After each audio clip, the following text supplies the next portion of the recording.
Bueno, vamos a iniciar hoy este ciclo, que efectivamente estamos a los 30 años de la caída del muro. No todavía, sino que en noviembre, pero la verdad es que es todo el año de ese año en que nadie podía creerlo. Yo estuve en un colegio alemán y la verdad es que jamás, nunca hubiésemos pensado, no lo digo solo yo, ningún analista político auguraba la caída del muro. El muro se cayó de pronto y solo. Fue una cosa realmente increíble. No sé si vieron la película La vida de los otros. Si no la han visto, véanla porque no pueden seguir respirando sin verla, porque es realmente extraordinaria. Pero ahí se ve que efectivamente el muro se cayó solo. Y efectivamente cuando nosotros, no sé, en el colegio yo le decía a las monjas, yo estaba en la Ursulina, decía, ¿por qué eligieron Bonn? ¿Por qué no eligieron Hamburg o München como capital? Entonces ella decía, pues que algún día será nuevamente Berlín. Y nosotros decíamos, nunca va a ser Berlín. Y tenía toda la razón. Fue Berlín, volvió a ser Berlín. Entonces, esto es algo que realmente fue impresionante. Y evidentemente que tenemos que partir, voy a partir un poco hablando de la historia, voy a retroceder un poco, voy a hablar del concepto de muro y voy a construir la historia de un poco de Alemania, desde la concepción de Alemania, para que podamos entender cómo se llega a ese momento del muro. Y nosotros vamos a estar así igual que los jugadores de fútbol, porque hoy día veníamos con la Bárbara, que me acompañó a una reunión, entonces me decía, ¿en qué minuto me vaya a dar el pase? Yo tenía pensado darle el pase un poco después, pero ella me dice, no, déjame ahí. Así que cuando me conecté, cambié y le voy a dejar el paso justo en el minuto en que se forman la Bundesrepublik Deutschland y la Deutsche Demokratische Republik, para que ella después, en el fondo, siga contando la historia, ¿ya? Porque esto va a ser un ciclo, así que por eso no van a poder dejar de venir, porque ella va a terminar y dice, si quiere seguir, venga la próxima semana en este mismo canal a esta misma hora. Bueno, los muros están de moda. No sé si ustedes ven Game of Thrones, yo soy absolutamente fanática, así que el domingo, yo que estaba saliendo en TVN, no me vi, y nunca supe que iba a salir el domingo, pero tampoco me habría podido ver porque yo estaba en la batalla de Winterfell, que era mucho más importante por lejos, ¿ya? Pero efectivamente este concepto de The Wall in the North es un concepto que ha existido en la historia largamente. Ahora entendamos que el muro de Game of Thrones es lejos, el más grande que la realidad. Obvio, la ficción quiere hacerlo aún más grande, o sea, porque se hagan una idea, ese es el muro del norte en Game of Thrones, esa es la muralla china, ese es el muro de Adriano, ese es el muro de Berlín, o sea, efectivamente esto es una cosa realmente impresionante. Pero este concepto de murallas que han existido en la historia, la muralla china, evidentemente es algo que quien no va a China ya o quiere ver la muralla. Es más, dicen que se ve desde la luna, no tengo certeza, no he estado en la luna, así que no puedo decir si se ve o no, pero efectivamente es una gran muralla que permitió de alguna forma controlar las murallas. ¿Por qué se construían? Se construían básicamente para... la migración es algo que siempre ha existido en la historia. ¿Y cómo funcionan las migraciones? Bueno, las migraciones funcionan de economías más deprimidas a lugares que están mejor. Esa es la migración natural. Por lo tanto, estos muros sirven por una parte para controlar esas migraciones o bien para cobrar los impuestos, ¿ya? A quien pasa, que eso es muy importante, por eso tiene que haber una muralla, o bien para defensa, pero las murallas, así como la muralla china, el muro de Adriano, que este es de The Wall in the North, el mismo concepto, que divide de alguna manera Inglaterra de Escocia. Los romanos eran prácticos. Cuando llegaron a Caledonia se dieron cuenta, le fue mal, ¿no es cierto? Cuando le fue mal en esa batalla, decidieron consolidar y sí, construyeron un muro físico. Y sí, muros hoy día, que están absolutamente vigentes, ¿no es cierto?, que también pretenden eso mismo. Ahora, muros no solamente a lo largo, sino que las ciudades en la historia de la humanidad fueron amuralladas siempre, por lo tanto la muralla era parte de la vida normal, es decir, la gente vivía encerrada para defenderse y también para controlar los ingresos. Estas son las murallas de Constantinopla, pero hay muchas ciudades amuralladas, ¿no es cierto? Aquí están las murallas de Ávila, que la muralla es lejos lo más espectacular de Ávila. Ávila por dentro uno dice, la muralla es realmente impresionante. Carcassonne, recién tuvimos en el viaje en Carcassonne, así que ahí está la muralla de Carcassonne, ahí está Dubrovnik, un poco para que veamos que efectivamente los muros siempre han existido. Pero el muro de Berlín es especial. ¿Y por qué es especial? Porque todos han sido para evitar que la gente entre. Pero este es el único muro de la historia para evitar que la gente salga. que es algo muy particular, es una cosa realmente impresionante. Entonces, ¿cómo se llega a esto? Tenemos que retroceder un poco en el tiempo y evidentemente para evitar que la gente salga y que además tiene todos sus mártires, y hoy día, después de 30 años, hay toda una historia post-muro, porque ya no hay muro propiamente tal, o sea, hoy día Berlín es una ciudad no solo integrada, sino que una ciudad espléndida, vibrante, probablemente hoy día es la ciudad más entretenida de Europa por lejos, ¿ya? Pero en el fondo tiene toda esta historia y sus mártires, y el muro es parte de este relato. Pero para poder entender cómo se llega a eso, tenemos que retroceder en el tiempo y entender que esto tiene que ver con ideología, que de alguna forma van a terminar con esta genial idea de, bueno, ¿qué hacemos para que no se vayan? Bueno, hagamos un muro. Eso es básicamente lo que va a suceder, impidámosle poder salir. ¿Y qué son estas ideologías? Y yo siempre pongo esta misma imagen que retrocedo, porque este es el origen de muchas cosas. Y hay que retroceder en el tiempo a la época de la Ilustración, porque la Ilustración va a ser un periodo que va a tratar de remirar todo, va a tener una nueva concepción de mundo completo, porque de alguna forma se va a cambiar el orden mental que venía imperando desde la formación de Occidente durante todo el periodo medieval, incluso el Renacimiento. No es el momento en el Renacimiento cuando realmente cambia la mentalidad, aunque en el colegio nos decían al tiro, Renacimiento, y decían, anoten, cambio, en el fondo, descubrimiento del hombre y el mundo.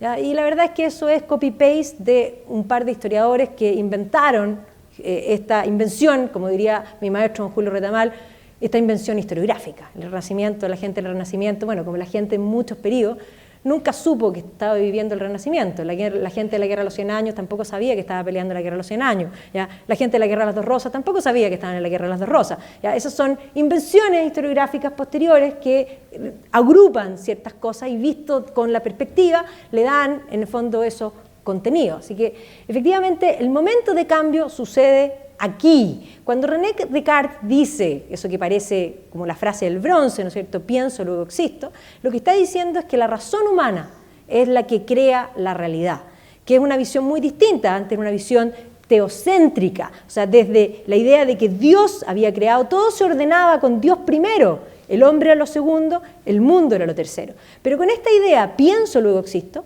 es el hombre, ya no es Dios, es Adán el que tiene el compás y es el que crea el mundo. Y eso va a cambiar todo. Entonces, cuando uno entiende que ahí viene el cambio de mentalidad, y uno, por ejemplo, analiza el arte de ser en un 99% tipo lisoform, podríamos decir, ¿no es cierto?, religioso, va a ir mutando a un 80 y tantos %, pero sigue siendo primariamente religioso. Pero después del racionalismo, lo que llamamos ya la época de la Ilustración, el arte cambia y empieza a pintarse en lo cotidiano. A un punto, por ejemplo, que un Murillo va a pintar un cuadro que se llama El Baño. Y el cuadro de Murillo, El Baño, es una vieja sacándole los piojos a un niño. O sea, nada más cotidiano.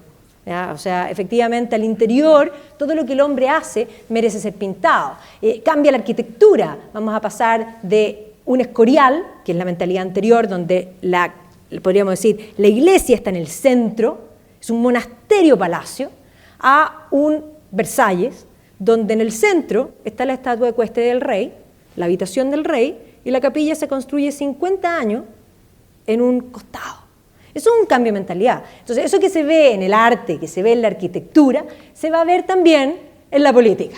Nace la política moderna, nace la idea de la soberanía popular. Antes de eso, ¿quién era el soberano? El soberano es el que ostenta el poder, era Dios. Entonces, en todas las teorías, Dios estaba primero. Pero aquí, con este cambio, ¿quién es el soberano? Es el hombre. Y la idea de que es el hombre el que constituye una sociedad a través de un pacto, llamémoslo hoy día en términos de hoy día, elecciones, ¿no es cierto?, va a partir con Hobbes en Inglaterra. Él era monárquico, él creía que los hombres eran malos y por lo tanto había que controlar, había que dominar a los hombres, porque si no, no se podía vivir, y por eso él creía que la monarquía era mucho mejor. ¿Ya? Un monarca controla el poder, ¿ya? Y digamos tiene todo el poder y por lo tanto es mucho más fácil controlar a los hombres. Pero aquí es donde me interesa quedarme para construir las ideologías que van a hablar en todo este ciclo. Porque efectivamente John Locke, en Inglaterra, siguiendo la visión de Hobbes, pero cambiando la concepción, porque Hobbes creía que el hombre era malo, era un lobo para el hombre, va a creer que el hombre es bueno, pero que el hombre tiene derechos que son anteriores al pacto, Y por esos derechos que son tan importantes y que nadie los puede pasar a llevar, se va a constituir, se va a hacer un pacto, se va a constituir un Estado que debe ser pequeño, porque los derechos que son de los individuos deben ser protegidos. Y si el Estado es muy grande, podría pasar a llevar los derechos. Y por lo tanto, para el señor John Locke, los individuos están primero que el Estado. Por eso el Estado que él concibe es un Estado pequeño, o llamémoslo Estado subsidiario, que debe estar cuando el individuo no puede estar. Esa es básicamente la concepción lockeana. O sea, el individuo es más importante que el Estado y la libertad es más importante que la igualdad en la visión lockeana. Iba a ser el padre de la inspiración de la independencia americana. Ustedes la semana pasada estuvieron aquí, varios, porque vi que varios habían asentido, que habían estado en las charlas de la Revolución Francesa, y vieron la charla de Axel, así que saben perfectamente que él se refirió a esto mismo, de esta visión, y por eso hice la comparación entre la Revolución Francesa y la independencia americana. Así que, en el fondo, el segundo tratado de gobierno de Locke va a ser lo que va a inspirar a la, digamos, a la independencia y a la constitución de Estados Unidos como país y como ideario. Y la otra visión es la visión de Jean-Jacques Rousseau, que efectivamente también va a partir igual, porque parecen lo mismo. Los dos dicen que los hombres son buenos en el estado de naturaleza, ¿ya? Pero la diferencia está en que el señor Rousseau plantea que el hombre era bueno en el estado de naturaleza, que era un bon sauvage, un buen salvaje, era nómade, corría, como yo siempre digo, a popelé por las praderas, era feliz, ¿ya? Absolutamente feliz. Pero de pronto el hombre se sedentarizó y empezó a acumular. Y la propiedad es el origen de todos los males, porque genera el gran mal, que es la desigualdad. Aquí ahí está el gran problema, que también lo dijo Axel muy claro. El problema es esa idea de creer que la igualdad realmente existe. Entonces, genera el gran mal, que es la desigualdad. Y por eso hay que volver a encontrarse con la bondad perdida, hay que hacer un pacto, hay que hacer un contrato social y hay que elegir a un Estado que debe ser muy grande, porque solo el Estado puede devolver esa bondad que se perdió, solo el Estado puede redistribuir, porque además ese concepto de que la igualdad es material, ¿ya? O sea, es una cosa que desde Rousseau, efectivamente esto se va a ver y se va a plasmar en lo que va a ser posteriormente la Revolución Francesa, y efectivamente los jacobinos van a ser los padres de todas las ideologías que vienen después, y la lección jacobina es la lección que va a repetir Lenin y que van a repetir todos posteriormente. Entonces, efectivamente aquí vemos que aquí en esta visión el Estado es más importante que el individuo y la igualdad es más importante que la libertad. Y básicamente estas dos visiones son las que van a definir lo que podríamos definir hasta hoy día, que en realidad hoy día estamos en un mundo donde la gente define poco, lo que definiría a la derecha y a la izquierda. Mientras más individuo y menos Estado haya, más a la derecha se está. Y mientras más Estado y menos individuo haya, más a la izquierda se está. Por lo tanto, cualquier Estado total, totalitarismo está aquí, en la extrema izquierda, aunque la prensa hable de ultraderecha. La ultraderecha no ha gobernado nunca, ni va a gobernar jamás, porque quisiese que el Estado no exista. Son cuasi anárquicos. Y eso es lo que dice, por ejemplo, Tolkien, que está ahora, mañana se estrena la película a nivel mundial de la vida de Tolkien, acá se estrena el día 10. Pero cuando Tolkien le escribe a su hijo, porque él odia el poder, él tiene la idea de que el poder corrompe y el poder absoluto corrompe absolutamente. Entonces él le escribe a su hijo una carta y le dice, en lo político soy cada vez más anárquico. No es que Tolkien no pensemos la anarquía como el anarquista que va a poner bomba. No. El anarquismo en el sentido de no Estado constituido, creer que small is beautiful, the Shire. Nos organizamos entre nosotros, que no venga nadie a darnos... Ese sería el extremo, a eso se refiere. ¿Ya? Y que evidentemente ahí no podría caber un Estado, y por eso no van a gobernar nunca, porque el concepto del Estado, y voy a los términos tolkianos, mientras más grande, es un ojo grande que se llama Sauron. Obvio, ese es el concepto. Entonces, tenemos por un lado Locke, la independencia americana, y por el lado de Rousseau, la Revolución Francesa. Dos visiones democráticas distintas, totalmente distintas. Podríamos decir agua y aceite, madre de la democracia sangrienta por una parte, y un padre de corte libertario. Entonces, efectivamente, esta lección jacobina que planteo aquí Es una lección, es más, Saint-Just dice durante la Revolución, el problema es que no hemos muerto tanta gente.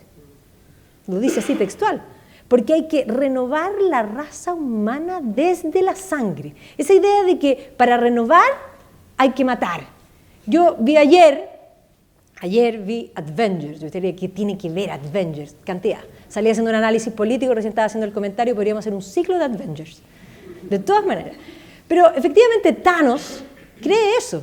Él piensa que para que el mundo vuelva a florecer hay que eliminar al 50% de la población, juntando todas las piedras ancestrales que tiene el poder de la creación de Dios, básicamente, y eliminar aleatoriamente, miren lo justo, sin elegir a nadie, al 50% de la población. Es lo mismo.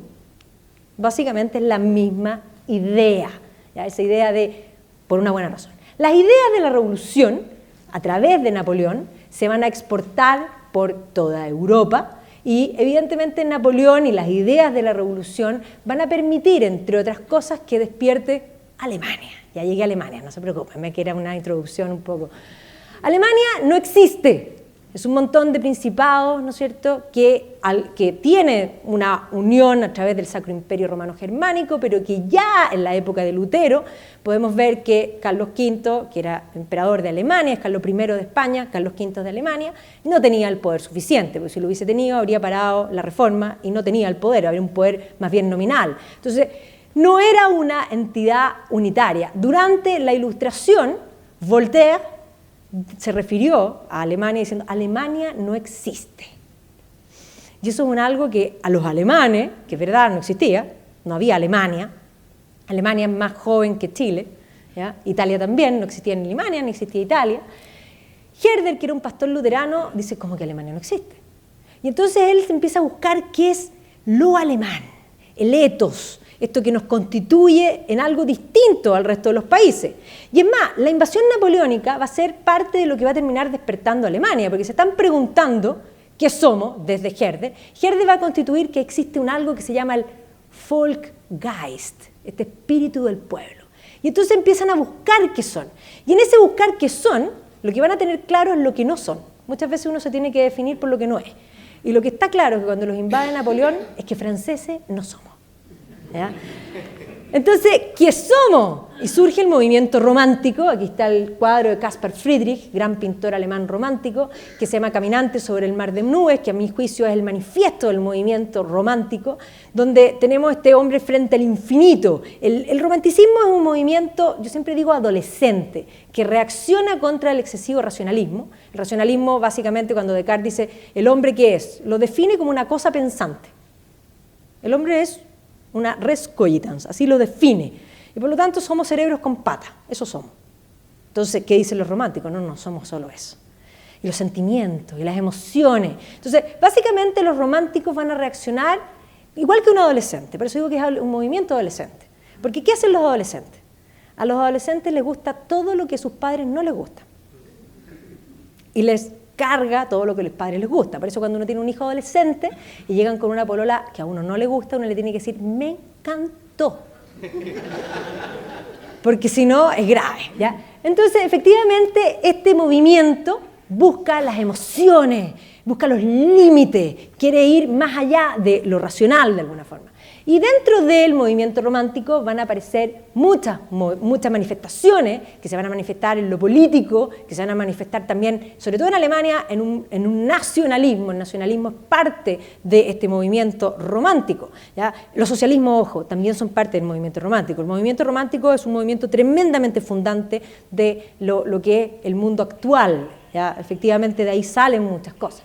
Pero para el efecto de Alemania, durante, digamos, este movimiento romántico que se va a levantar no solo en Alemania, sino que en todas partes, va a llevar a este concepto de las llamadas revoluciones burguesas, que piden mayores participaciones, que se van a dar sin que se pusieran de acuerdo, porque esta gente no tenía WhatsApp, así que no era tan fácil ponerse de acuerdo como nos ponemos hoy día, pero efectivamente las revoluciones de 1830 se van a dar en todas partes, en Alemania también, y en estas barricadas de 1830, para que se hagan una idea, para que vean que el nacionalismo es importante, van a estar, por ejemplo, los hermanos Grimm. Si los hermanos Grimm, los que escribieron Caperucita, sí, exactamente, los mismos, pero no escribieron Caperucita. Porque los hermanos Grimm no son cuentistas de niños, Los hermanos Grimm son profesores universitarios de la Universidad de Göttingen que están buscando qué es ser alemán. Y por lo tanto, buscando qué es el ethos alemán, van a ir al pueblo más chico a buscar a la vieja más vieja para que le cuente las historias más antiguas. Para poder encontrar eso idiomático, ellos además de recopilar Caperucita, Hansel y Gretel y todos estos cuentos de hadas, como lo llamamos nosotros, que además las versiones de los hermanos Grimm son bastante duras, o sea, Game of Thrones, o sea, es venial, entiendan que son súper duros. Entonces, aparte de eso, ellos van a publicar el Wörterbuch, que es el diccionario etimológico del alemán, o sea, son tremendamente cabezones. Y ellos van a estar ahí, en la Revolución de 1830, donde aparece por primera vez la bandera tricolor con los colores cambiados, pero ya aparece el primer concepto. Y aparece esta figura dentro del romanticismo, Germania, ¿ya? Representada en una mujer. El romanticismo también idealiza, entre otras cosas, a la mujer, y es más, como la Ilustración odia a la Edad Media porque la Edad Media es teocéntrica, a los románticos les gusta la Edad Media, solo porque a los otros no les gusta. Por eso dije que eran adolescentes. Entonces, este concepto de que Germania sea mujer, y ojo que hay otro cuadro más tierno todavía que está Germania e Italia. Ninguno de los dos países existe. Entonces, los movimientos, estas jóvenes, la joven Alemania, la joven Italia, la joven Irlanda, que van a surgir un poco por estos movimientos románticos, van a seguir manifestándose durante el siglo XIX y en 1848 viene la segunda camada de revoluciones. Y aquí, en las barricadas, vamos a tener, entre otros, aparte de Bakunin, en la misma barricada en Dresden va a estar con Richard Wagner. ¿Ya? O sea, Wagner y todo el movimiento de ponerle música a la tradición, a los mitos germanos, es parte de este movimiento de encontrar lo alemán. Además, Deutsch, ese concepto del arte total, ¿ya? Que él va a constituir. O sea, las revoluciones de 1848 van a estallar en toda Europa. Y efectivamente, ¿cómo lo ven los gobiernos? Estos son, de alguna manera, los dejos de los jacobinos, por eso aquí está el jacobino, que tiene el gorrito, que es como una serpiente marina que hay que controlar porque vamos a perder todo lo que es el establishment. Y efectivamente, paralelo a esto, se está produciendo la revolución industrial que viene desde el siglo XVIII, de hecho, y va a empezar a apretar el acelerador, la aplicación del motor a combustión, o sea, primero el motor a vapor y después a eléctrico y a combustión, o sea, la primera fase, segunda fase, que se va a producir durante todo el siglo XIX, va a cambiar el modo de habitar el mundo. No solo se van a cortar las distancias, sino que por primera vez va a haber una producción en cantidades como nunca antes, jamás existieron en la historia. O sea, entendamos que hasta el siglo XIX el mundo era muy igual. Sí, eran todos endémicamente pobres. Todos tenían muy poco. Y la revolución industrial lo que va a hacer es producir una cantidad de cosas, y sí, es verdad, va a incrementar la desigualdad, eso es cierto.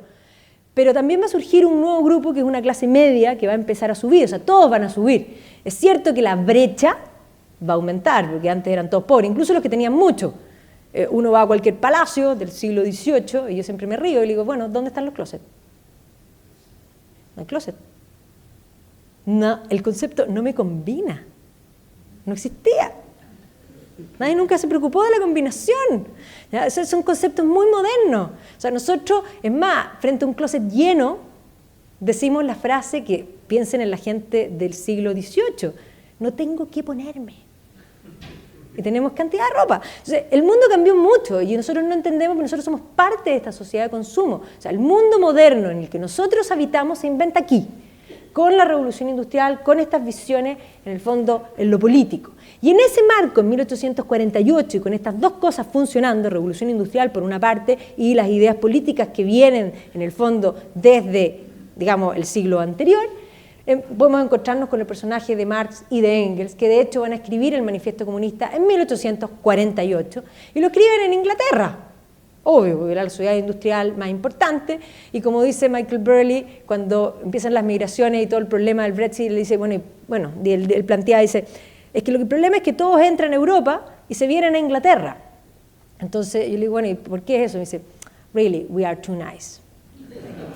Ya, efectivamente, Son Tonight siempre, o sea, a Marx se lo habían echado de todas partes, terminó en Inglaterra porque de ahí no lo iban a echar y no lo echaron. Y ahí pudo escribir y pudo convivir. Él juró que la revolución iba a surgir ahí. Ese era el lugar donde el capitalismo estaba más desarrollado para alcanzar su segunda fase.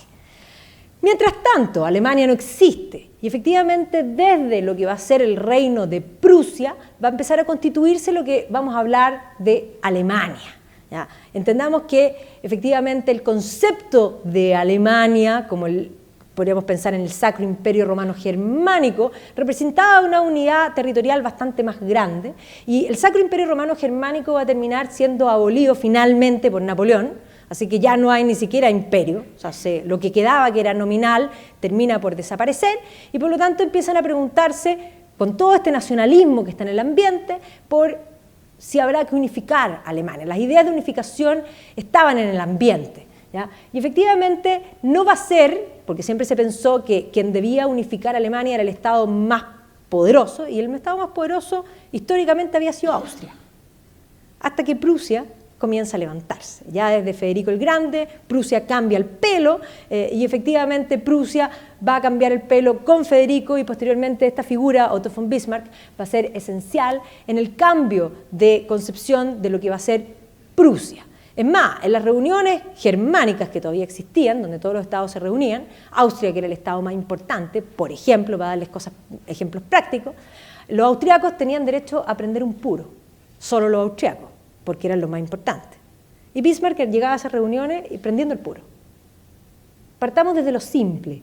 Nadie nunca le dijo apague el puro, sino que fue como, ya, pues, bueno, ya. Y se fue tomando de alguna manera ciertas atribuciones, tenía una concepción, y efectivamente él, después de hacer una carrera diplomática afuera, va a terminar siendo el consejero y mano derecha del rey de Prusia, y él tenía esta idea de que para unificar a Prusia se necesitaba sangre y hierro. Es más, en las reuniones políticas, en algún momento él dice, no, que yo voy a unificar a Alemania y va a ser Prusia. Y en esa reunión estaba Benjamin Disraeli, primer ministro inglés. Y efectivamente él dice, sí, pero para poder unificar Alemania, mi problema es que el sur y el norte de Alemania no conversan. Desde la Reforma habían quedado, podríamos decir, fragmentados. Unos eran básicamente católicos, los otros tenían una tradición luterana. Por lo tanto, eran dos mundos que no conversaban. Entonces él dice, para unificar Alemania yo necesito guerras. Primero necesito, en el fondo, una guerra contra Austria y luego necesito una guerra externa. Porque solo con una guerra externa el sur se nos va a unir. Y todos salen de la reunión riéndose, diciendo, ay, qué loco, mira lo que dice. Y Benjamin Disraeli le dice, cuidado, this guy really meant it. No está hablando en broma, es verdad lo que está diciendo. Y sí, él ya tenía todo un ideario, y es más, era tan vivo, tan inteligente, que va a lograr que todos pisen el palito, y efectivamente en 1864 va a entrar en una guerra contra Dinamarca por Schleswig-Holstein, y va a dejar, administrando Schleswig-Holstein, va a ganar a media, entre Prusia y Austria. Pero en la administración no se pusieron bien de acuerdo, así que en 1866 le va a declarar la guerra a Austria, alemanes contra alemanes, con lo cual Prusia va a quedar arriba.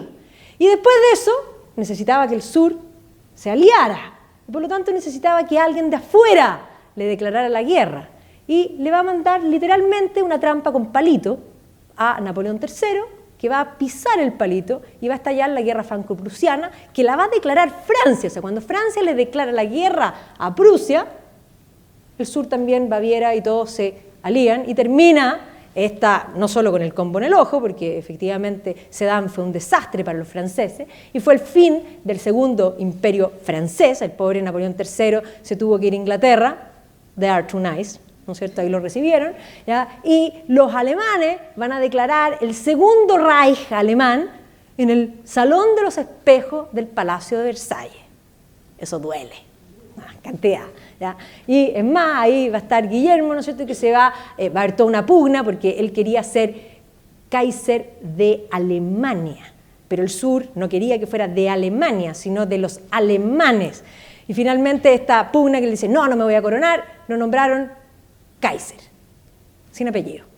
¿ya? Y con eso se solucionó el problema. Eso es, ¿ya? Y ahí está efectivamente la coronación y va a surgir el segundo imperio alemán. Y efectivamente vemos que aquí está el Kaiser y que quien está detrás ordenando toda la política es la figura de Otto von Bismarck, y aquí vemos en el Reichstag, que está arriba Germania, el mismo cuadro que les mostré, esta concepción de esta nueva Alemania.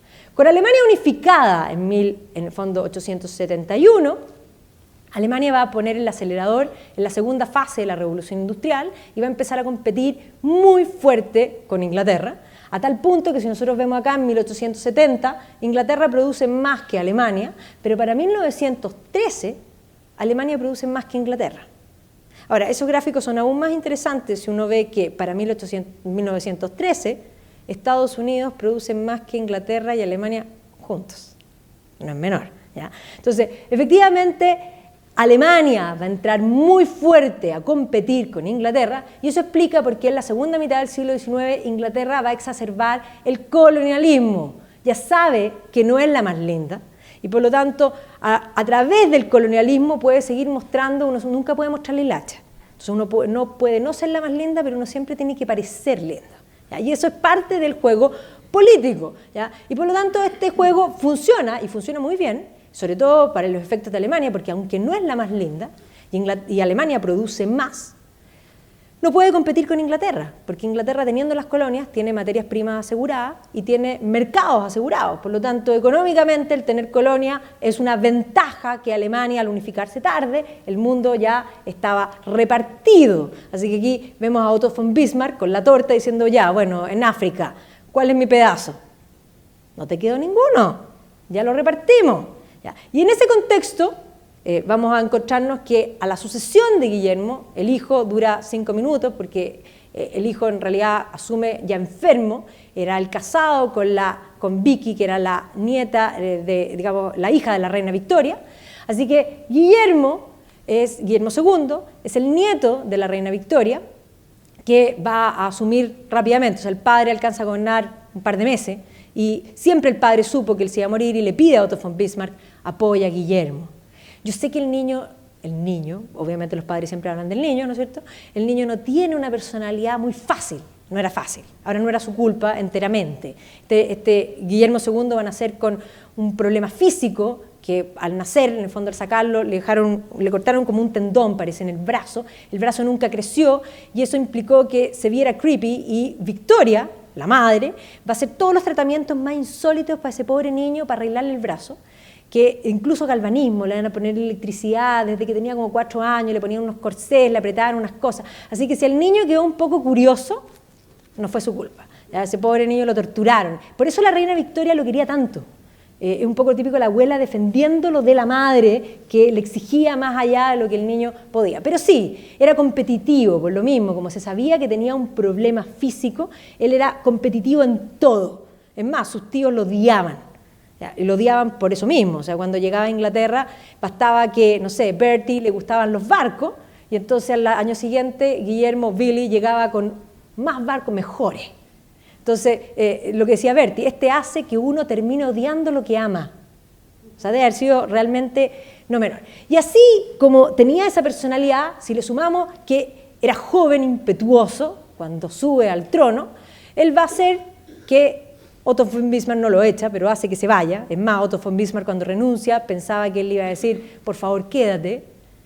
¿Por qué? Porque Otto von Bismarck había mantenido la idea que después de la guerra franco-prusiana, Francia había quedado muy dolida y que Alemania, para subsistir, necesitaba una política de alianza, porque lo que necesitaba asegurar Alemania era que Francia no se aliara nunca con Rusia, porque si eso sucedía, iban a tener que pelear una guerra de 2 frentes. Dicen que el diablo sabe más por viejo que por diablo. Tenía toda la razón Otto von Bismarck. ¿Qué es lo que hace Guillermo? Rompe la política de alianza y declara la Weltpolitik. Él quería colonia y las quería al tiro. Y cualquier territorio que estuviese disponible o fácil de adquirir, él lo iba a tomar. Y eso de alguna manera va a permitir que se produzcan las alianzas y esta competencia industrial entre Alemania, que ya produce más que Inglaterra, y la búsqueda por colonia es lo que va a llevar al mundo a la a Europa a la Primera Guerra Mundial. Y la Primera Guerra Mundial, que se suponía que tenía que durar 5 minutos y medio, estalló en junio, se declaró en julio, para Navidad iban a estar de vuelta, no va a durar poco, sino que va a durar 4 años. Y como dice Niall Ferguson, el peor error de la historia fue que Inglaterra entró a la guerra. ¿Cómo? Obvio, es súper simple, la historia no es un what if, pero si nosotros pensamos hipotéticamente, si Inglaterra no hubiese entrado en la guerra, Alemania habría ganado la guerra, rapidito, es verdad, rapidito, y habría unificado a Europa con sus propias reglas. Pero no fue así.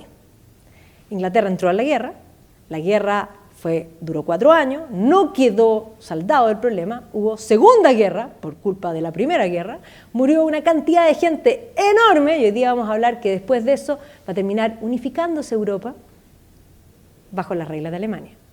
By the way, habríamos llegado al mismo lugar sin los muertos, no era menor, pero el what if en la historia no sirve. Así que la guerra, que tenía que durar 5 minutos, se va a extender. A esto agreguémosle que durante la guerra, en 1917, Lenin hace la revolución en Rusia. El pobre Marx y Engels se revolcaron en la tumba diciendo al momento, no, la revolución se tiene que producir en una sociedad industrial, no en una sociedad agraria. Y como no le funcionaba bien, en el fondo, la teoría, tuvo que ajustar la teoría. Esto es como el zapato de la Cenicienta, cuando Griselda y Anastasia se lo ponen, sí les cabe, pero hay que ajustarla. Y por lo tanto, efectivamente, el marxismo, el leninismo, implica que no solo la revolución no va a venir sola, sino que hay que provocarla y además hay que adecuarla. Y por lo tanto, por primera vez vamos a tener un lugar donde la revolución se produce, se toma en el poder. Lenin, de hecho, va a llamar a unas elecciones inmediatamente después de la revolución, y los bolcheviques, que se llamaban bolcheviques desde el segundo congreso del Partido Socialdemócrata, es decir, la mayoría, fueron mayoría solo ahí, porque después de la revolución esto es el resultado del plebiscito. Pero aquí viene la elección jacobina, acuérdense que son todos jacobinos. ¿Qué decía Robespierre? Es que la gente no sabe lo que tiene que querer. Y por eso hay que imponérselo. ¿Y cómo hay que imponérselo? Hay que renovar la raza humana desde la sangre. Y por eso la gente no sabe lo que es bueno para ellos.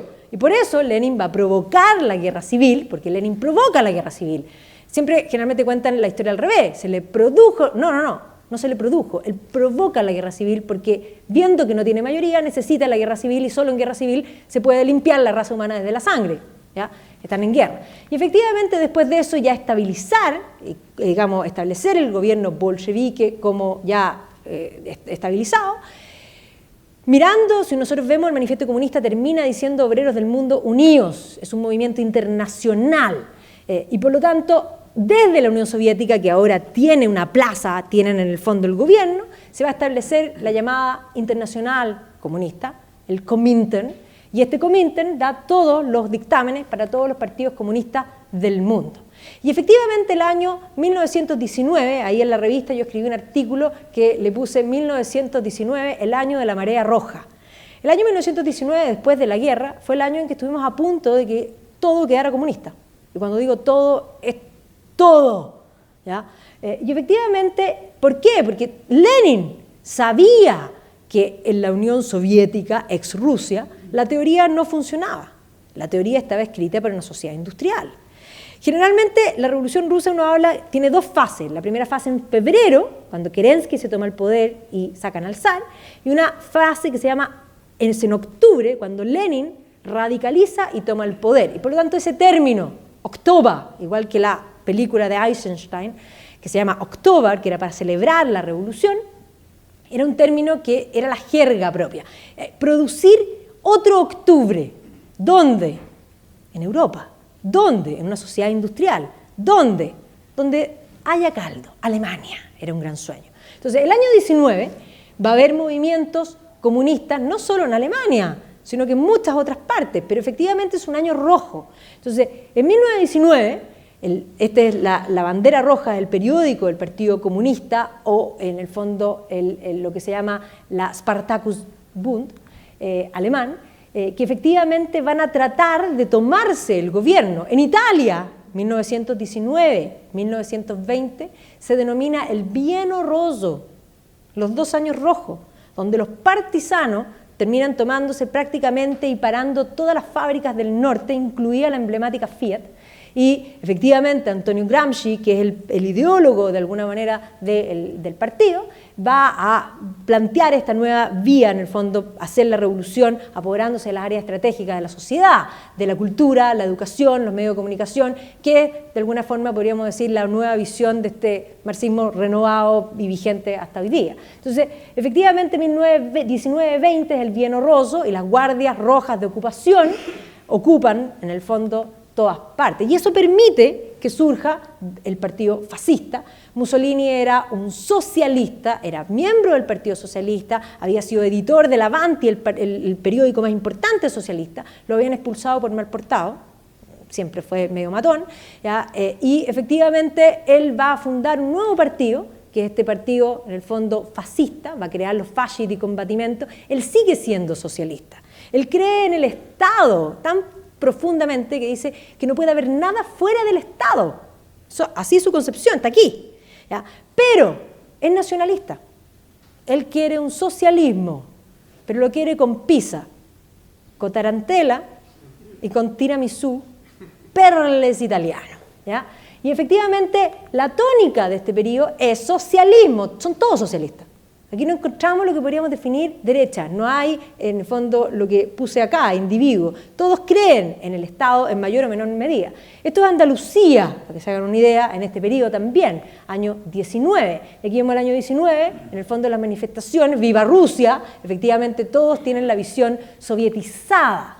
El año 19, Bela Kun se toma el poder en Hungría y efectivamente el Partido Comunista, miren aquí, pintando de rojo, el Parlamento húngaro. ¿Ya? Y no solo eso, esto es Inglaterra. Los comunistas, no sé, comunistas en Inglaterra, no sé, aquí. ¿Ya? El comunismo también en Inglaterra. Esto es Canadá. Canadá, ojo, Canadá es súper socialista. Sigue siendo todavía. Yo viví en Canadá un año y tuve sendas discusiones con mis amigos al respecto, digamos en puntos que, por supuesto, es un socialismo del siglo XXI en muchos aspectos, pero sí, ellos creen en el Estado como algo muy importante. Entonces, sí, el Partido Comunista, Canadá, Chicago, Estados Unidos, por supuesto, Red Chicago, ahí surge el 1 de mayo. El May Day parte aquí, en la huelga de Chicago. Entonces, y no solo eso, bueno, ¿para qué decir los mexicanos? O sea, ya la revolución, en el fondo mexicana, había tenido cortes no solo socialistas, sino que pseudo-marxistas de todas maneras. Y el marxismo desde México va a ser algo importante. Ahí está Diego de Rivera como parte de este movimiento comunista, que además se va a dedicar a hacer los murales, entre otras cosas lo van a contratar en Detroit, para calmar las huelgas de los trabajadores, van a contratar arte y van a pedirle a Rivera que haga estos murales. Y va a poner a Trotsky. Y aquí está el mural ensalzando al trabajador, pero este es la orilla del mural. Lenin. ¿Ya? O sea, ustedes comprenderán que los dueños ahí dijeron, ¿qué es esto? Sí, este es el periodo también, Chile también, están todos en la misma. O sea, este es el momento de la marea roja. Efectivamente, este pulpo, tentáculos tiene para todas partes y se está queriendo tomar todo. Y en ese contexto no solo surge el fascismo, sino que también surge el nacionalsocialismo, visto para muchos como una alternativa al comunismo. No fue una mejor alternativa, está claro. ¿Ya? Ahora, les puedo asegurar como historiadora que si hubiesen sido los comunistas no habrían sido mejores, porque, by the way, son bichos muy similares. Son mucho más parecidos que distinto. Pero efectivamente esa idea nacionalista va a atraer a cierta gente que le va a dar el apoyo y que va a darles la opción a que los nazis puedan tomarse finalmente el poder. Pero básicamente lo que está en este periodo, en los años 20, es la idea absolutamente generalizada para todos que el Estado debe controlar las áreas estratégicas de producción de la sociedad. ¿Ya? Y por lo tanto, todos tienen esa idea de dominar. Este libro fabuloso, no sé si lo han leído, el Commanding Heights, y que además tiene un documental, no es tan nuevo, es de los 90, pero efectivamente es una muy buena visión, esta idea de controlar, en el fondo, esa idea de controlar el acero, la producción siderúrgica, el carbón, nacionalizar las industrias. Y efectivamente, ya en este periodo, si pensamos después de Lenin, va a venir Stalin. Stalin va a ser, si Lenin fue malo, porque fue pútrido, la verdad es que Stalin es aún peor, básicamente porque era mucho más básico. y por lo tanto era literalmente un mono con navaja en muchos más aspectos. Pero era, o sea, no porque uno sea peor hace que el otro sea bueno, que ese es otro punto, que son los dos muy terribles.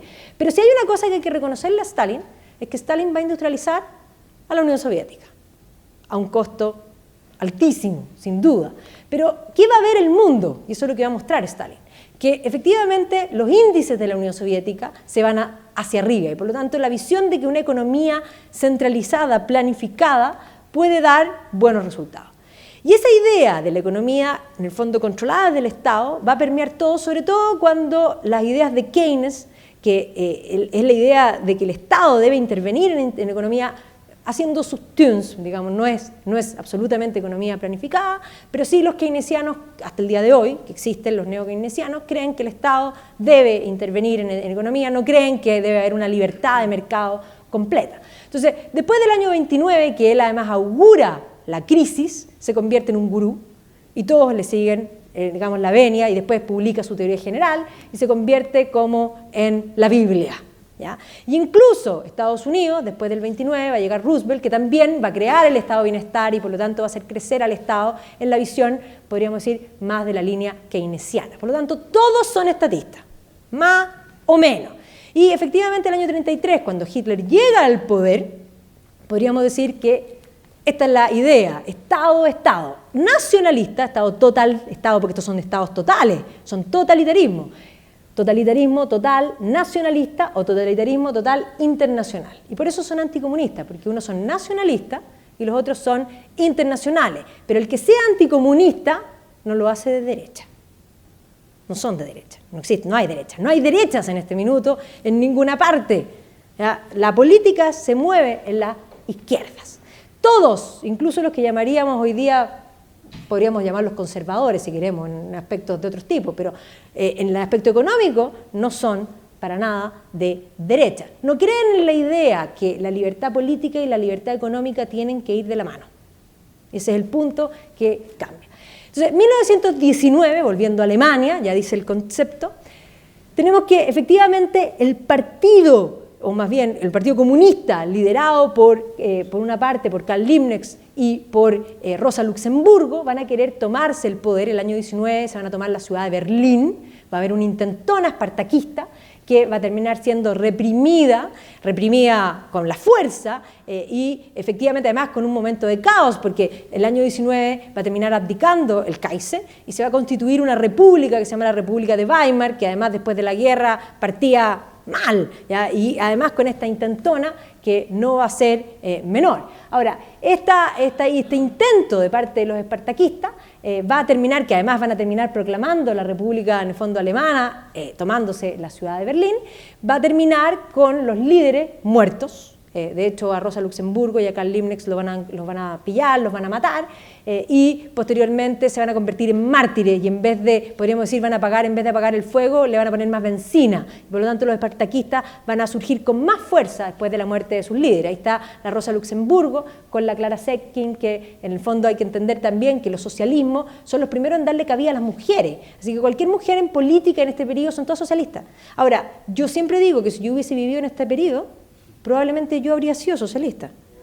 Obvio, porque mi opción contraria era quedarme en mi casa bordando, y como eso no me acomoda, habría sido socialista de todas maneras, sufraguete y todas las cosas, que es una cosa muy distinta a los movimientos feministas y no los comparen ni un poco, porque es avergonzar a lo que hicieron de alguna manera esas mujeres en ese entonces. Aquí hay de todo, hay en el fondo una lucha que es tremendamente justa, pero también hay esta ideología que está en el ambiente. Pero por ejemplo una Emmeline Pankhurst en Inglaterra, que va a ser la gran sufraguette, va a partir socialista, y después de la guerra va a terminar siendo Tory, va a terminar conservadora, o sea, también hay digamos, de eso que ya después del voto. Entonces, efectivamente, el comunismo era la gran alternativa, o lo que se veía que venía, y el comunismo, ¿qué proponía? La República de Weimar era realmente un desastre, y era un desastre porque Alemania estaba muy mal en lo económico, y la gente de a pie culpaba al Tratado de Versalles. ¿Ya? Era muy fácil decir la culpa de Versalles. No era solo la culpa de Versalles. En alguna medida había algo de culpa de Versalles, pero la razón del problema económico de Weimar es una razón financiera que viene antes de Versalles.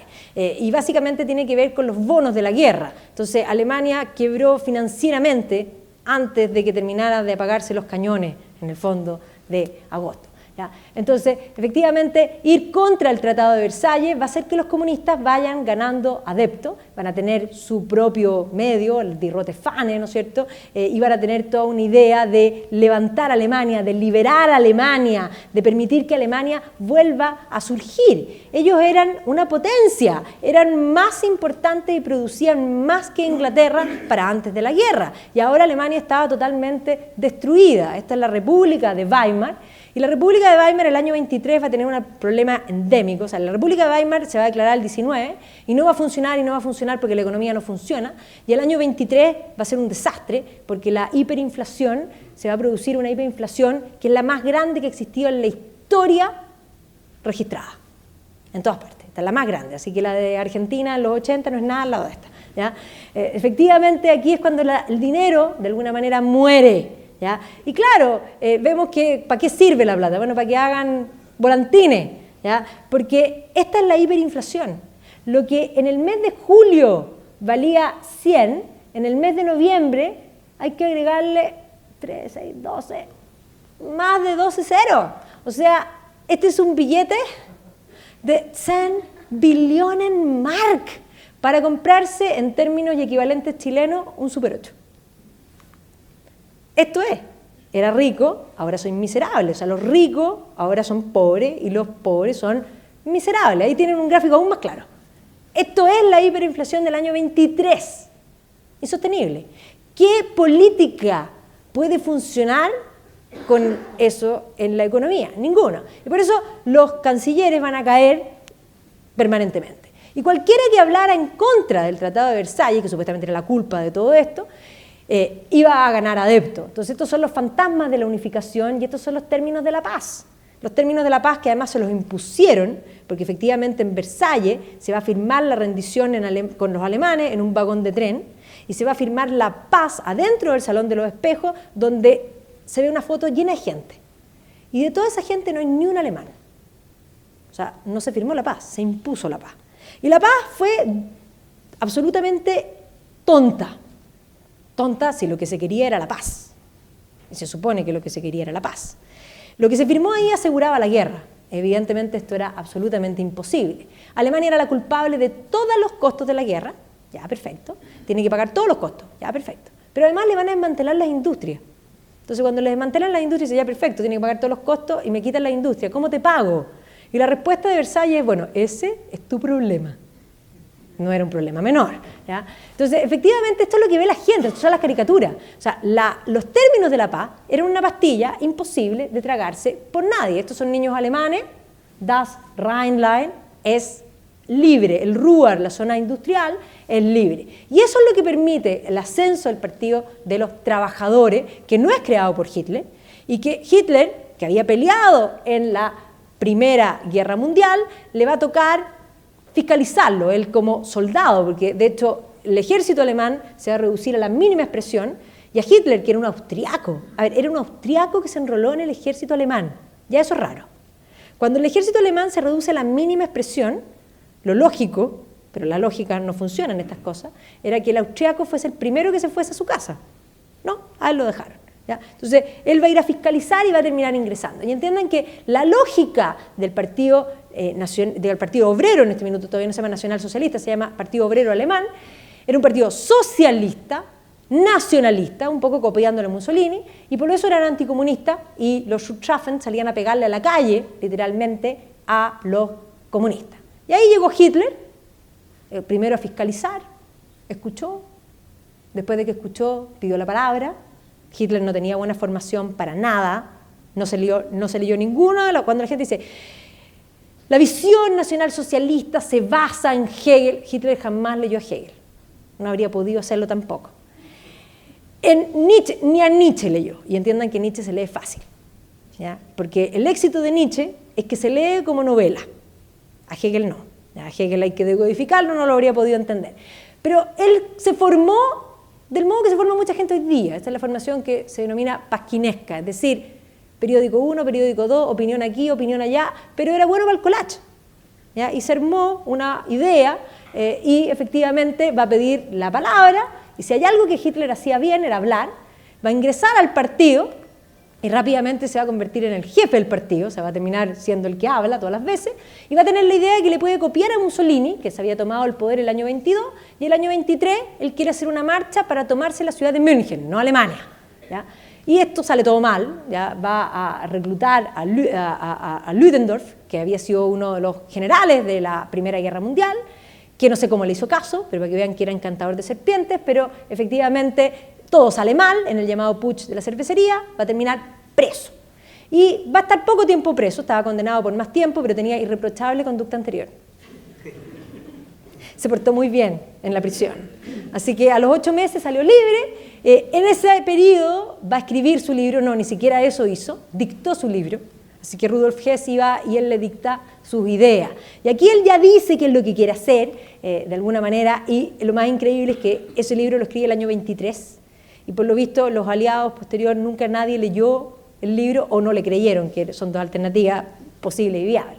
Pero cuando sale libre, no solo es el libro, porque en ese minuto cuando él publica el libro nadie leía el libro, ¿ya? Probablemente su círculo cercano, sino que a través de la prensa va a transmitir las ideas, y también los nacionalsocialistas van a lograr adeptos hablando en contra del Tratado de Versalles, primeramente. Goebbels va a ser un genio, sin lugar a duda, va a ser parte de esta propaganda y esta campaña, y efectivamente es contra Versalles, que es la que nos tiene preso. Hay que liberar a Alemania, que está presa, para que vuele, que es un águila que tiene alas grandes, acuérdense que era la potencia más importante, la mayor producción industrial de Europa, y de alguna manera vuele hacia su sol. O sea, la idea de elegir la suástica tiene que ver también con eso, es un símbolo solar. ¿Ya? Las suásticas existen antes de Hitler, mucho antes que Hitler. ¿Ya? Es más, hay suástica en el fondo, de hecho, muy hacia atrás. Es divertido porque, por ejemplo, en las Cánticas de Santa María, de Alfonso X el Sabio, hay una página que está llena de suásticas y además están en negro con rojo. O sea, no se pueden ver más nazis. Y me acuerdo cuando nosotros hicimos la exposición, hay gente que dice, ¿y eran nazis?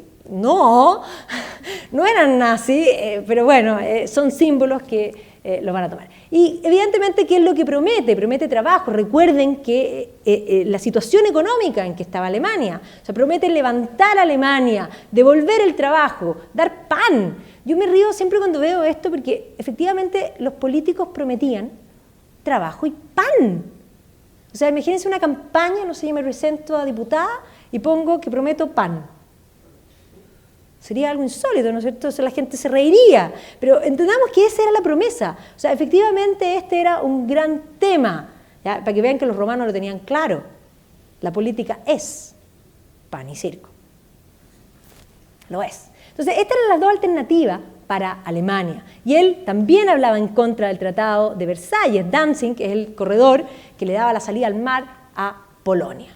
Hitler va a ganar muchos adeptos, pero el año 27 ya la República de Weimar empieza a andar mejor en lo económico, el 28 vamos más o menos bien, empiezan a llegar los empréstitos de Estados Unidos, pero el año 29 se produce la crisis y eso permite que vuelvan a arremeter el año 29 los comunistas con gran fuerza. Y es ahí donde Hitler, que había visto pasar su oportunidad, se creó esta estrella de cine, literalmente, y él se va a subir sobre las cabezas, esta caricatura es genial, Franz von Papen, que es un político del Partido Agrario Conservador, que conoce a Hitler y le pide a Hindenburg, recíbalo, esta es una mejor opción a los comunistas. Pero además no me hace caso a mí, esa gente ilusa, que imagínense que Hitler le iba a hacer caso a alguien, ¿ya? Pero Hindenburg no lo quiere recibir, pero finalmente lo recibe, y no solo lo recibe, lo apoya. Aquí está la campaña nazi, donde la campaña por detrás está Hindenburg, que era el canciller, y por lo tanto tiene el apoyo político, el apoyo económico, lo va a recibir por supuesto, de montones de empresas que veían que lo peor que podía suceder era el comunismo. Y así el año 33 Hitler va a asumir como canciller, temperado por Hindenburg, pero el 34 se muere Hindenburg. Por lo tanto ya no tiene nada que lo tempere y efectivamente no solo declara el fin de la República, sino que la inauguración del Tercer Reich, que va a durar 1000 años, no duró 1000 años, menos mal, ¿no es cierto? Y efectivamente la parafernalia y todo este cambio, y él se viste, acuérdense del nacionalismo que veníamos construyendo, él dice, estaba Federico el Grande, Otto von Bismarck, el general von Hindenburg y yo. Yo soy el siguiente parte del eslabón de la construcción de Alemania. El primer ataque, de hecho, va a ser a los comunistas, porque van a quemar los mismos nazis, el Reichstag, porque efectivamente la pega de los nacionalsocialistas en la historia hacia atrás había sido castigar a los comunistas, eran anticomunistas porque los comunistas querían convertir a Alemania en un satélite de la Unión Soviética. Pero cuando no eran gobierno, podían salir a pegarle en la calle como matones, pero cuando son gobierno ya no pueden pegarle como matones, necesitan una razón para pegarle. Se queman el Reichstag y ahora sí le pueden pegar. Y efectivamente la nueva visión va a ser una visión totalmente distinta, donde las teorías de raza, de hecho aquí está, las SS son las Schutzstaffen, que son nuevas brigadas, y de hecho Hitler va a ser el primero en hacer que las Schutzstaffen maten a todos los SA, que eran las Sturmabteilung creadas por Röhm, hace la primera purga. Es más, Stalin, para que vean que son bichos parecidos, Stalin cuando ve esta noticia, le gusta, y después le copia, literalmente le copia. Y esas son las purgas de Stalin. ¿Ya? Matar a los propios, ¿ya? En el fondo se empiezan a... Entonces, la nueva visión tiene la política de raza, el concepto de un neues Volk, y que evidentemente activa este Estado total, que se acaba la vida privada, todo ese Estado. Por eso el Estado quiere controlar, lo primero que el Estado quiere controlar, y aquí Gramsci 1, para que vean que son bichos similares, ¿ya? Quiere controlar la educación. Los Estados cuando quieren controlar la educación es muy complejo. Solo que esto es Estado total, pero entiendan que el control, para que haya real libertad, debe haber primero no solo libertad política, libertad económica, libertad en educación también. O sea, nosotros tenemos un país muy socialista que cree en el concepto del Estado docente, pero aquí es total. Por lo tanto, educación gratis después del colegio, van a la Hitlerjugend, el concepto es que estén lo menos con sus padres, el Estado es total, el Estado está en tu vida en forma permanente, tú te conviertes en parte del Estado y por lo tanto estás dispuesto a acusar a tus padres si van contra lo que el Estado plantea. Entonces, ahora pregunta, ¿la gente tenía libertad para mandar a sus hijos a la Hitlerjugend? No. Ahora, esto lo hace Mussolini, igual, los Balila, esto lo hace Lenin, exactamente igual. O sea, los tres, que se dicen tan distintos, hacen exactamente lo mismo, ¿ya? Y por lo tanto Hitler concibe este Estado total que de alguna manera todos quedan, no había ni una opción, y además les da la vida entera, porque no son solo los niños, las niñas, la educación gratis, la Hitlerjugend después, sino que además reactiva la industria, por lo tanto cumple con dar trabajo, reactiva la industria, hace juntas de mujeres, da subsidios a las familias, les da la vida completa. Esto es lo que se conoce como un Estado mamadera. Así que en este minuto, cualquier alemán, después de lo que había vivido en los años 20, todos eran nazis. Obvio. De pelar la papa, de no tener ni la cáscara para hacer la sopa, pasaron a tener todo. Y además vamos dando subsidios para la familia, porque Hitler quiere a la familia alemana, ¿ya? Es parte del corazón, y por cada alemán nacido, esto le copia a Mussolini. Mussolini fue el primero en poner subsidios por cada italiana que traía un italiano al mundo. Aquí vamos pagando, y por lo tanto este hombre se hizo la Alemania, básicamente. ¿Ya? Esto es mejor que tener antenas de celular en tu casa. Reactiva la industria, por lo tanto da empleo, y evidentemente que él tiene la idea de la guerra, y por lo tanto la industria no es solamente la industria ya establecida, sino que una industria bélica, que ojo, ya venía la industria bélica de antes. Guillermo II en el Segundo Reich había hecho una gran industria bélica, y es más, se había esforzado mucho en la industria naval, particularmente porque tenía aquí a Inglaterra, ¿ya? Y es más, quería ganarle a Inglaterra. Y cuando la abuela se muere en 1901, pone el acelerador muy fuerte para ganarle a la Armada Británica, así que no es nuevo. Y sí, va a empezar a construir las Autobahn. Ojo, Hitler no es el primero en construir una Autobahn, siempre se dice eso. El primero en construir una Autobahn va a ser, en el fondo, Konrad Adenauer cuando era alcalde de Colonia. Él inaugura la primera Autobahn. ¿Ya? Es más, él cuando va a verla antes de cortar la cinta, Adenauer dice una frase genial, dice, así que así se ve el futuro. Cuando ve los loops, en el fondo los tréboles, ¿ya? Y Hitler en el fondo va a seguir con esa misma línea, va a buscar las alianzas, admiraba a Mussolini, se va a aliar con él y sí, va a llevar al mundo a la Segunda Guerra Mundial, que no va a estallar inmediatamente, ya que se cree, él quiere el mundo. Va a partir antes de la guerra, de hecho, con el Anschluss, el año 38, va a autorizar la ocupación de Austria. Acuérdense, la unificación alemana era desde Austria o desde Prusia, ganó Prusia. Entonces, ganó el concepto de Kleine Deutschland. Pero al incorporar a Austria, se volvía al Sacro Imperio y por lo tanto era Große Deutschland. Y por lo tanto esto se autoriza, se abren las fronteras, entra el ejército alemán. ¿Ustedes creen que las austriacas todas tenían un banderín con la suástica? Esto es Goebbels, o sea, esto es pura propaganda. Esta es propaganda. Austria es libre. Ein Volk, ein Reich, ein Volk, ein Reich, ein Führer. Un pueblo, un imperio, un conductor. Y se recupera la Ostmark, ese es el concepto. Esto era natural, lo que pasa es que artificialmente lo habíamos perdido, ¿ya? Ahora, esto es propaganda, obvio. Dice, ¿todos los austriacos estaban felices? No. A ver, aquí a la mayoría le puedo decir esto porque hay algunos más jóvenes, pero no. Acuérdense del capitán von Trapp. Christopher Plummer, ¿no es cierto?, cuando llegó indignado y sacó la bandera, ¿no es cierto?, y puso la bandera austriaca. Y ojo, que sí, eran esas películas, la novicia rebelde. No, la historia del capitán von Trapp es verdad.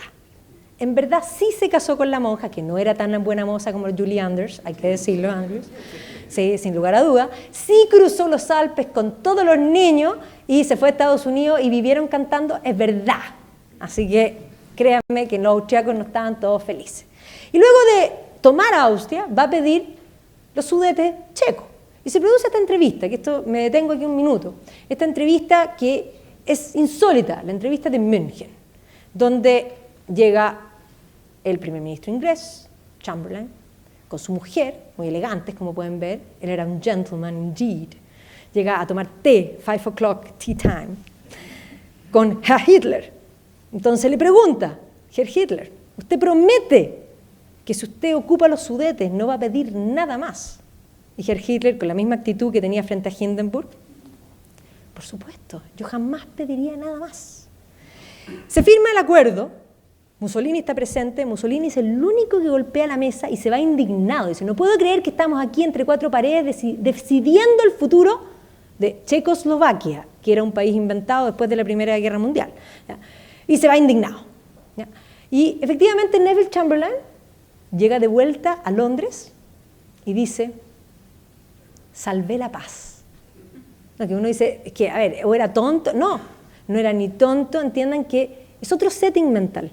Es un setting donde la política era una política de caballeros, donde la palabra era algo importante. Von Hindenburg no quiso recibir a Hitler en un comienzo. Le preguntó a von Papen, ¿quién es este Adolf Hitler? Y von Papen le dijo, mire, hijo de un funcionario de aduana del Linz, Austria, funcionario de aduana.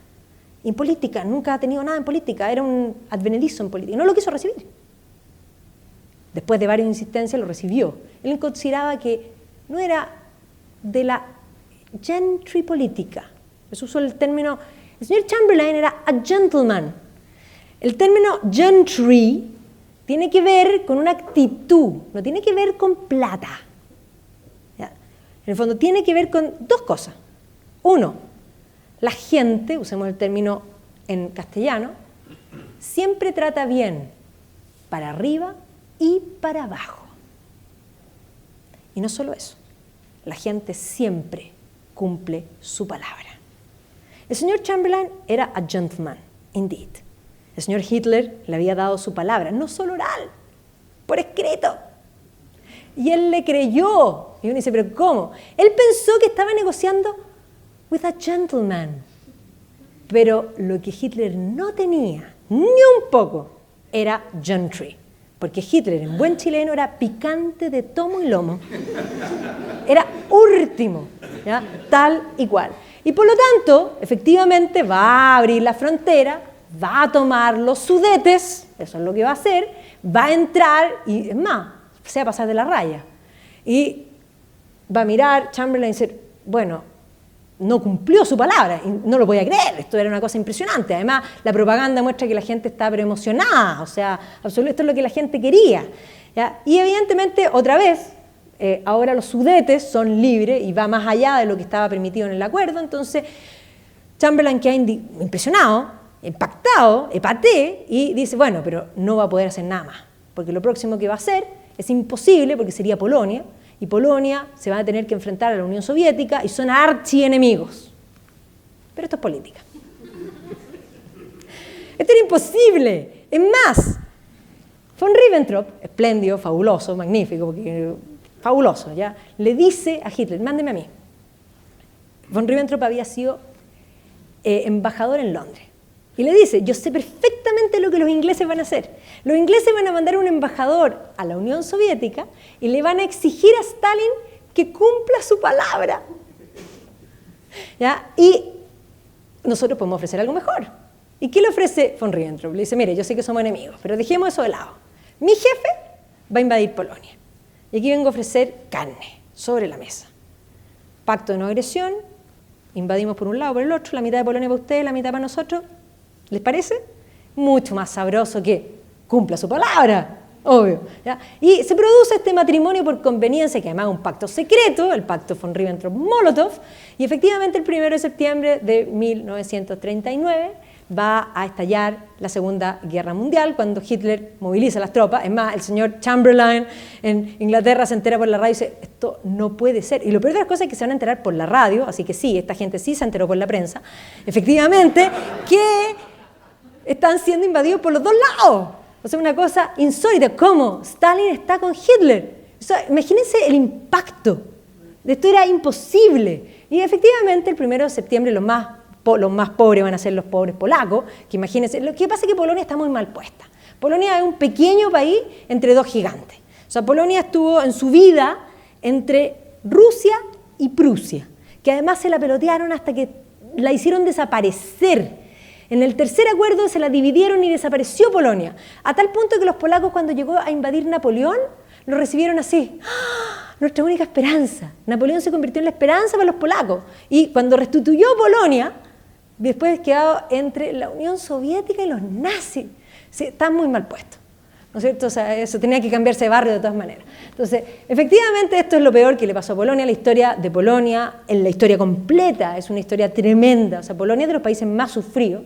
Y este día, haber sido, o sea, en este momento, de haber sido una cosa espantosa, darse cuenta que están siendo invadidos, por un lado, por los nazis, por el otro lado, por los soviéticos. O sea, imagínense lo que es esto, ¿ya? Y además los polacos van a tratar, aquí están los amigos, que ahora son amigos, están con un acuerdo, se encontraron en la mitad, atacados en el más por la Luftwaffe, por una parte, ¿no es cierto? Y además los polacos tenían todavía caballería. O sea, la caballería polaca contra los Panzer. O sea, imagínense lo que fue eso. Y además, cuando huyeron para otro lado, van a caer en manos los soviéticos, que los van a tomar a todos presos y después los van a matar a todos en Katyn. O sea, aquí o se los comían por un lado o se los comían por el otro. Una cosa realmente tremenda, ¿ya? Y efectivamente aquí se va a ver la Wehrmacht.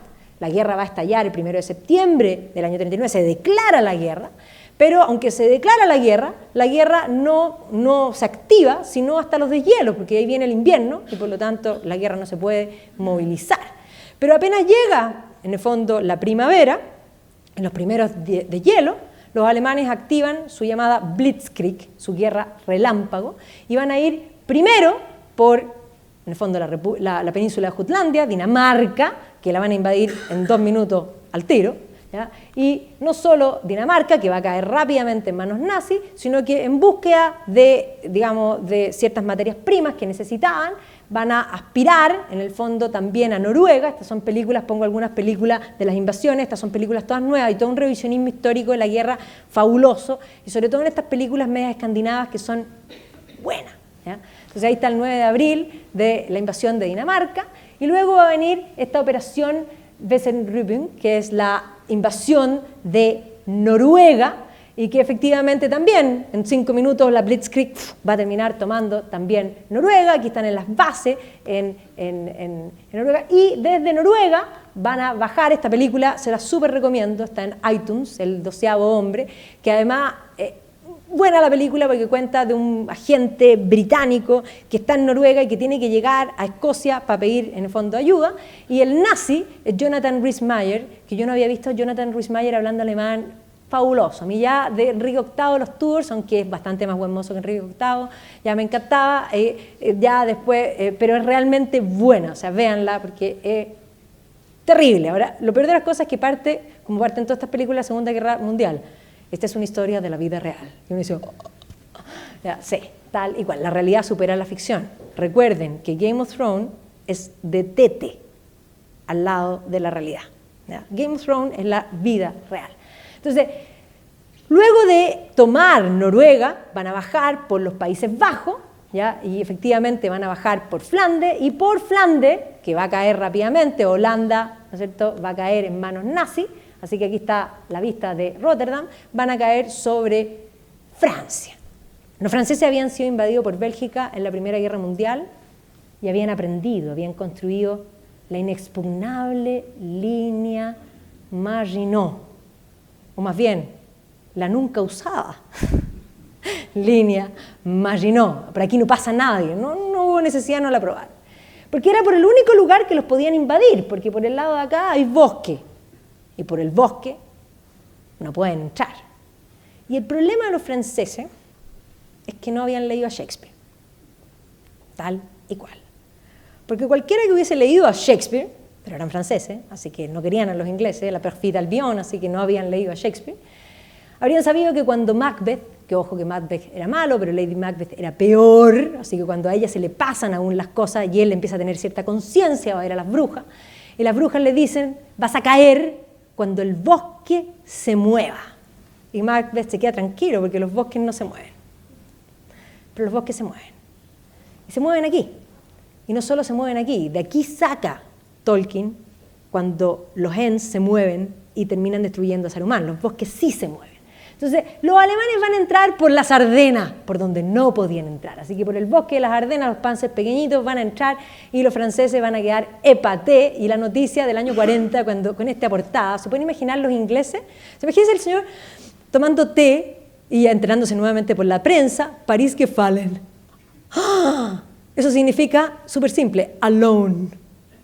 No es menor, ¿ya? París gefallen. Y aquí está la foto del turista, muy importante, ¿ya? Obvio. Es más, se la fue a sacar del lugar privilegiado para sacársela bien, ¿no es cierto?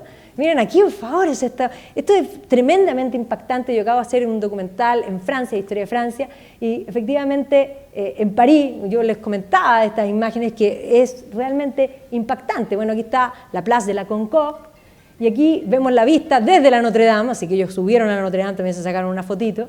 Esto es impactante ver el Palais Garnier lleno de suástica, o la Rue de Rivoli, esta está coloreada, más impactante aún, que es impresionante. Películas varias, porque puse varias películas que quiero para que la suite francés, es más, aquí hay algo bien importante, porque aquí los alemanes se van a quedar a vivir. La mejor plaza para cualquier alemán era París, ¿ya? Y aquí en la suite francés llegamos a la idea de que, ¿cuáles son los malos? El alemán no era malo, es más, todos queremos que no se muera. Y ella estaba enamorada, y él era bueno, era buen mozo, además. Pero sí, se quedaron ¿cuánto tiempo? Historias como esa hay muchísimas. Francia va a quedar dividida en dos, en la zona ocupada y en la zona libre, que va a dejar, obviamente va a ser colaboracionista, porque si no, no habría quedado libre, y por eso va a permanecer libre, y ahí está el mariscal Pétain, ¿no es cierto?, con Hitler llegando a un acuerdo. Los pobres ingleses que habían ido a ayudar van a tener que huir, soldado que huye sirve por otra vuelta, como decía mi papá, ¿no es cierto? Y efectivamente por Dunkerque, aquí está el éxito de la idea de, de Churchill, ¿no es cierto?, de aceptar algo muy propio de los ingleses, la iniciativa individual, ¿ya?, y de rescatar a estos muchachos, ¿no es cierto?, que no había ninguna opción y por lo tanto son los barcos pesqueros los que finalmente van a rescatar a estos jóvenes que si no habrían muerto. El año pasado varias películas se trataron de lo mismo, ¿ya? Esta, o sea, por favor, tienen que verla porque además Gary Oldman, que ya yo siempre lo he encontrado extraordinario, pero aquí ya fue una cosa impresionante. Así que The Darkest Hour, Dunkirk, que también es bastante buena, y esta que es genial, que se trata de una película que hacen sobre el tema para la propaganda, o sea, porque ven que la propaganda era para los dos lados. Así que en 1940 todo el mundo, Europa está unificada, como pueden ver, bajo el Tercer Reich.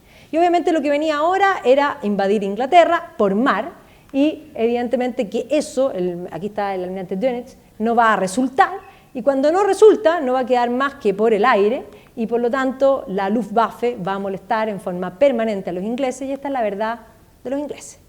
Esta es el día a día en todas las ciudades grandes, esta era tu casa, y por lo tanto los shelters improvisados, esto es el tube, y uno dice, ¿cómo tenían tanto metro? Si tenían cantidad, el primer metro se construye en Londres en 1863, esa es la District Line. 1880 es la Circle Line. Para 1940 tenían una araña más grande que la nuestra, obvio. ¿Ya? Entonces ahí están los... Y aquí se hace todo, aquí se hace la vida. Y esta es la realidad, esto es lo que van a vivir los ingleses, esto es Londres. ¿Ya? Y querían a la reina madre, porque se queda, esta es la película, para que los que vieron la película de, en el fondo, El Rey Tartamú, ahí está, esta es la reina madre y ahí está el rey. Y Churchill se va a reinventar, y aquí está la idea de keep calm, ¿ya? Vamos a salir de esta. Mientras tanto, Mussolini había intentado mostrarle a Hitler que era bueno también para la pelea y había tratado de invadir Grecia, le fue mal y no le quedó más que pedirle ayuda a Hitler, y esto que le fue mal a Mussolini, la Wehrmacht va a avanzar rápidamente y va a terminar ocupando no solo Grecia, ahí está la foto del turista en la Acrópolis, ¿no es cierto?, poniendo la suástica, sino que también vamos a seguir para ese lado Hungría y en el fondo varios más. Y por el tema de Mussolini también se va a abrir el flanco en África. O sea, Mussolini va a incursionar y Hitler lo va a tener que ir a ayudar, porque la verdad es que a Mussolini le fue muy mal. Y aquí está el general Montgomery, que va a ser parte de la pelea primero contra Mussolini y posteriormente contra el Zorro del Desierto y las Afrika Korps, en el fondo alemanas. ¿Ya? Y ahí está el Panzer, que se lleva en un caballito a Mussolini, que además quedó humillado, fue terrible, porque esa relación partió así, Hitler mirando a Mussolini así, y de ahí firmando el acuerdo de tú a tú, y después de esto ya era como, me estás molestando, ¿ya? Así que una relación que evidentemente aquí ven, Gulliver es Hitler y tiene a todos los liliputienses en el fondo ordenados y comandados por él. Él es el que dirige la orquesta y los tiene cantando a todos a su unísono, o sea, a su tono. Pero en 1941 Hitler se cree el cuento y decide que él quiere empezar a mandar.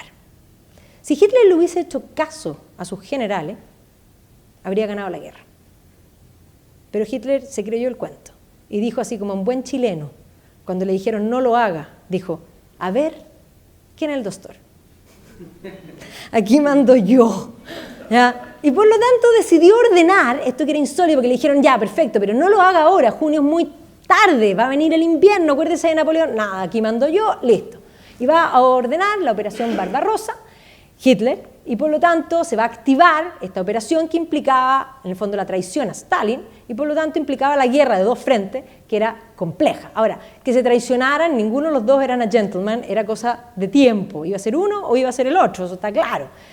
La relación de poder estaba más fuerte Hitler. Es más, el pobre Stalin, cuando se entera, se queda callado varias semanas. El pobre Molotov es el que tiene que hablar, porque además el problema de Stalin es que en los años 30 había purgado a todos, incluido el ejército. Le había cortado la cabeza a todos los generales, así que no tenía cómo armar ejército para enfrentarse a Hitler. Así que efectivamente la operación Barbarossa va a avanzar rápidamente sobre la Unión Soviética. Aquí hay montones de películas, y cuando avanzan, efectivamente Leningrado va a ser, en el fondo, primero sitiado, lo que vive en el Leningrado es una cosa tremenda. Después van a avanzar incluso cerca de Moscú, pero cuando llegan a Stalingrado, Stalin dice, no, esto es personal, tiene mi nombre, no puede caer. ¿Ya? Y aquí es donde de alguna manera va a ser el punto de inflexión de la guerra. De hecho, Stalin va a tener que hacer resurgir los nacionalismos para poder hacer frente a Hitler. Y esta película es extraordinaria, aunque Hollywood, esta es rusa, pero esta es de Hollywood, pero es muy buena porque muestra eso, cómo inventan el mito para poder levantar el espíritu de los rusos.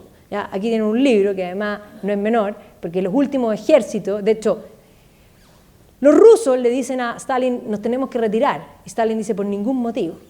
Von Paulus le dice a Hitler, nos tenemos que retirar, y Hitler le dice, por ningún motivo. Y los últimos ejércitos alemanes que llegan tienen 13 años, son unos bebés, ¿ya? Y que además no vuelven.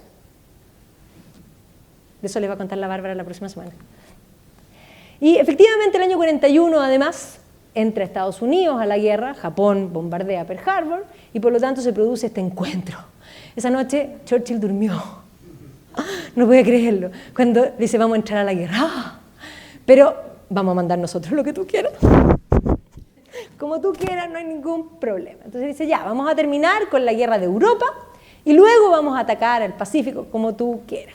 Y aquí están poniéndose de acuerdo, ¿no es cierto?, para la liberación de Europa, y se llega al acuerdo que van a liberar desde Normandía y desde Sicilia por Italia, y que después de eso van a hacer el sanguchito en el fondo hacia el otro lado. Que la entrada por Normandía va a ser una acción conjunta entre los americanos, los ingleses y los canadienses, nadie los menciona, pero sí, también fueron parte de las cabezas de playa. Los que han visto la serie Band of Brothers, que es muy buena, si no la han visto, véanla. Lo que sí tengo que advertirle, que es agotadora, porque es puntico, la serie entera. Hay que decirlo así porque es agotador, o sea, uno termina realmente agotado, pero es muy buena. Y aquí, en el fondo, esto va a permitir abrir las playas y va a iniciarse lo que es la batalla de Normandía, que es realmente tremenda. Entonces aquí están los adelantados, que son en el fondo los paracaidistas, los anfibios que van a abrir las playas, que son los que uno hace los tours, esos duck tours, hasta el día de hoy, no sé, en Boston uno se sube esto, que son los anfibios de la Segunda Guerra Mundial. Y ahí están las playas, y de hecho cuando uno va a Normandía uno ve esto, o sea, ir a Normandía es extraordinario en muchos aspectos. Hay que decir que sí, la batalla de Normandía dejó todo muy destruido, uno llega a San Malo y lo hicieron ayer, y mal. ¿Ya? Entonces uno, no sé, a mí me pasa que me deja como... Pero la guerra, o sea, hacer el tour de la guerra por los búnkeres, es una cosa realmente impresionante. Y aquí Eisenhower va a comandar esta operación que evidentemente va a avanzar para... Ahí está el bombardeo de San Malo, ¿ya? Ahí está el Mont Saint-Michel, aquí está avanzando por Cherburgo, todo esto es la batalla de Normandía, y van a ir bajando, obviamente, desde Normandía y la Bretaña, uno baja por Le Mans, ¿no es cierto?, para llegar a París. Así que ahí viene la liberación de París, todos van a celebrar, por supuesto, así que los nazis van a ser tomados presos. Aquí están las fotos coloreadas, imagínense las celebraciones, el fin no todavía de la guerra todavía, pero sí la liberación de París. Y obviamente que van a venir los castigos, y aquí acuérdense, son 5 años, y piensen en la suite francesa. No todos los alemanes eran malos. No necesariamente, eso es una caricatura, ¿ya? Sí, había muchas que habían tenido en el fondo amantes. Iban a entrar por Sicilia, por el otro lado, y esto va a provocar en el fondo que terminen en el fondo sacando Mussolini, lo van a tomar preso, Badoglio se va a tomar el poder y Mussolini lo van a llevar preso y después lo van a liberar los nazis y va a ser la república, va a instaurar la República de Salò en el lago di Garda, que va Italia va a vivir una guerra civil durante la Segunda Guerra Mundial entre la República Socialista Italiana y los que ya están liberados, apoyados por los americanos. Así que eso va a terminar, obviamente, van a ganar los digamos, del sur, desde el sur hacia el norte, van a terminar, y Mussolini va a terminar muerto y exhibido y colgado en una gasolinera. Pero ya terminada la guerra estaba lista, ya no faltaba nada. La RAF, junto con los americanos, van a hacer unas incursiones aéreas sobre las ciudades alemanas con doble bombas que abren los techos primero y bombas incendiarias, sobre todo la ciudad de Dresden, así era, ahora se ve parecido porque le hicieron igual, pero así es Dresden, así quedó Dresden después y aquí son puros civiles. La verdad es que estos bombardeos es una cosa gratis. Es superhumano entender por qué habían sido bombardeados durante toda la guerra, esto es la vendetta. Es entendible humanamente, lo que pasa es que es injustificable, no tiene ninguna justificación, y esto fue en todas las ciudades alemanas, y así quedó Alemania entera. Entonces, efectivamente, no solamente Dresden, que aquí están, en el fondo hay varios libros, sino que esto es Colonia, que además se pusieron de acuerdo y cuando estaban disparando, dicen, no, la catedral no disparía la catedral. Así que la catedral quedó, ahí está. Ahí ven también las catedrales, deja la catedral. Esto era un trauma porque en la Primera Guerra Mundial bombardearon la catedral de Reims y Rockefeller dio la plata para la reconstrucción. Como se rompieron todos los vitrales, hicieron vitrales nuevos, incluso atrás hay unos vitrales de Marc Chagall que no son medievales pero son extraordinarios, y entregaron las obras de reconstrucción en 1938. Parece una broma, así como de mal gusto. Entonces, el tema de las catedrales era un tema un poco sagrado. Esta es la ciudad de Frankfurt. Esta es la ciudad de Nuremberg. Entonces, quiero que un poco sopesen lo que es la situación de Alemania. Si la situación después de la Primera Guerra era de destrucción total, ahora después de la Segunda Guerra la destrucción es absoluta e infinita, porque la Primera Guerra todavía fue una guerra de soldados. Esta Segunda Guerra, que es parte del mismo proceso, no respetó a ningún civil, por lo tanto aquí las bajas son mayores y es mucho más tremendo en ese sentido. O sea, aquí los amigos ya van a sentarse a la operación final, que es desocupar Berlín y por lo tanto apagar a Hitler. La resistencia de Berlín, si vieron la película La Caída, si no la han visto, insisto, no pueden seguir respirando, si no la ven, es algo que tienen que ver porque además es extraordinaria, además se murió él este año, así que gran actor. Y ahí está, estas son las fotos reales, pero si ven la película, igual, o sea, absolutamente igual. El director se preocupó de ser históricamente correctísimo. Y esto es la liberación de Alemania, que van a llegar los soviéticos a Berlín, y Hitler se va a suicidar en el búnker con su mujer, ahora Eva Braun, y los soviéticos, en el fondo, van a liberar Berlín. El general Gödel va a firmar la rendición incondicional, y la guerra va a seguir en el Pacífico, isla por isla, aquí está MacArthur, van a ir isla por isla, hasta que finalmente muere Roosevelt, asume Truman, y decide usar la bomba atómica, con lo que no queda más que se rindan. Y se va a firmar la rendición en un portaaviones. Ya otra vez no aprendieron, del vagón de tren al portaaviones, eso no se hace. Pero bueno, así queda Alemania. Ya llegué. Así queda Berlín. Esto es la destrucción. Ahora, agréguenle la destrucción moral. Después de haber estado, en el fondo, en el suelo, de haberse levantado como el ave fénix y haberse convertido en la mayor potencia, esto es caer de alto. O sea, aquí agréguele que además los soviéticos que liberaron tampoco se portaron demasiado bien. O sea, piensen en los civiles que a los que no bombardearon entraron los soviéticos y se violaron a todas las mujeres que encontraron. Eso es otra cosa que nadie dice. O sea, piensen en los civiles, ahora no piensen en el alemán común. O sea, lo han pasado mal. Y aquí tenemos a los políticos definiendo cómo van a ordenar a Alemania, Hitler, Stalin incluido, y efectivamente la destrucción era total. Van a decidir que Alemania va a quedar dividida en 4 zonas de ocupación. Entonces, la parte en el fondo oriental va a quedar de parte de los soviéticos, Berlín está dentro de la parte oriental, que además también va a quedar dividida en 4, va a quedar en el fondo Inglaterra, la zona francesa, que uno podría decir, bueno, y los franceses, ahí también se quedaron, y los americanos. Y efectivamente aquí hay que mencionar algo porque va a tener que ver con lo que va a mencionar después, que uno piensa que después de la guerra, en el fondo, fin de las ideologías, pero no. El año 45, que tengo que decirlo esto porque lo voy a volver a tomar más adelante, Churchill había ganado la guerra, pero no gana las elecciones. El año 45 ganan los Labour, gana Clement Attlee. Y Clement Attlee, que cree en el Estado, es un socialista duro, va a comenzar la estatización de todas las empresas británicas. Este es el momento en que se crea la British Petroleum, British Airways, todo lo que se llama British es porque se convirtió en estatal, ¿ya? Y va a empezar a crear el estado de bienestar y va a ir contra toda empresa privada, ¿ya? Y por lo tanto, Inglaterra va a terminar convirtiéndose en el país más socialista después de la Unión Soviética. Ojo con eso. Mientras tanto, Stalin, que había industrializado a la Unión Soviética, no solo va a liberar a Alemania, sino que va a liberar, o va más bien a ocupar, la mitad de Europa, ¿ya? Y por lo tanto, como Churchill, que no había sido electo, quedó hepaté, porque no lo voy a creer. Imagínense, él había ganado la guerra y ahora no ganó las elecciones y se va a dedicar a hacer charlas. Y en Estados Unidos, en Fulham, ¿cierto?, va a decir, se ha instaurado sobre Europa una cortina de hierro, ¿ya? Y efectivamente eso es lo que se había instaurado. O sea, efectivamente la mitad de Europa había quedado bajo las manos del, comillas, liberador, Stalin, y Stalin estaba invitando a todos a la idea de que lo que él ofrecía no era 2 más 2 es 4. Con nosotros, 2 más 2 son 5. ¿Cáchense eso?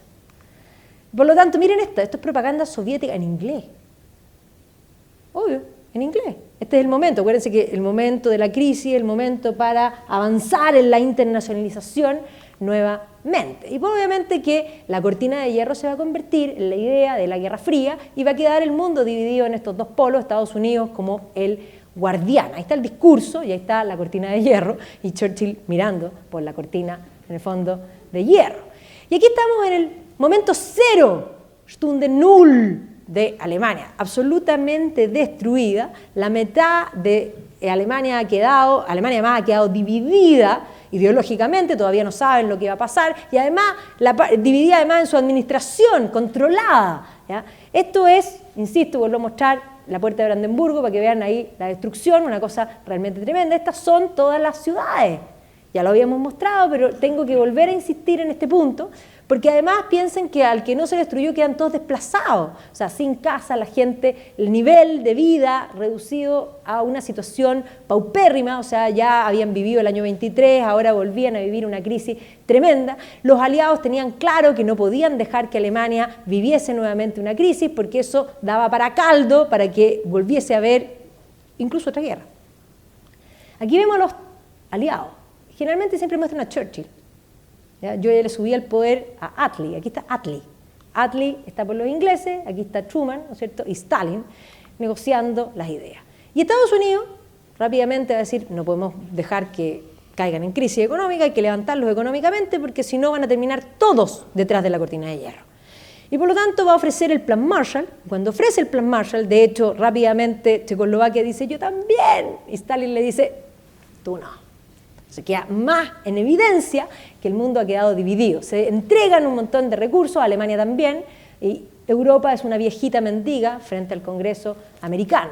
Y el plan de reconstrucción empieza a operar en todas partes. Aquí está Alemania con el plan Marshall, del Marshall Plan, en el fondo a tratar de reconstituirse, la moneda para que no caiga, en el fondo van a empezar a tratar de reconvertir, en el fondo, la moneda, pero esto es la posguerra. Este es el comienzo de la posguerra en esta situación absolutamente paupérrima, con esta Alemania, además dividida, donde cada aliado se lleva en su pedazo, o sea, piensen en esta situación, debajo del brazo, y en el fondo controlado por estos aliados. Y aquí están diciendo, ándate para tu lado, este es mi lado. Es más, piensen ustedes que a Adenauer lo restituyen los ingleses, lo restituyen los americanos primero, como alcalde de Colonia. Y cuando le entregan la área de ocupación a los ingleses lo sacan de alcalde. ¿Ya? O sea, Adenauer va a empezar a aparecer como una figura política, de hecho ya se había convertido en una figura importante, había estado preso por los nazis el año 44, o sea, primero lo habían tomado preso al comienzo, tuvo pocos días, lo liberaron, se fue al campo, literalmente se retiró de la política, se fue, como digo yo, a plantar rabanitos, y ahí plantando rabanitos el año 44 lo acusaron de ser parte del complot contra Hitler, de que quiso asesinarlo y por lo tanto lo toman preso y lo mandan a un campo de concentración. Ojo, a la señora también, la señora lo va a pasar muy mal y de hecho por los maltratos que tuvo en prisión, la señora va a morir el año 48. ¿Ya? Pero de hecho Adenauer se salva porque terminó la guerra, si no, no se habría salvado. Entonces, lo primero que van a hacer los aliados es tratar de desnazificar a Alemania, sacar todos los letreros, que todo se llamaba Hitler, obvio, así que vamos sacando Adolf Hitler Straße de todas partes, vamos sacando todos los símbolos, pero no solo eso, sino que se va a iniciar el juicio de Nuremberg, que de alguna manera pretende sacarles de la cabeza, porque entendamos que esto era un adoctrinamiento de largos años, desde el 33 al 45, o sea, esas generaciones, muchas creían a rajatabla que esa era la verdad, ¿ya? Y evidentemente que el juicio de Nuremberg además va a ser tremendamente emblemático.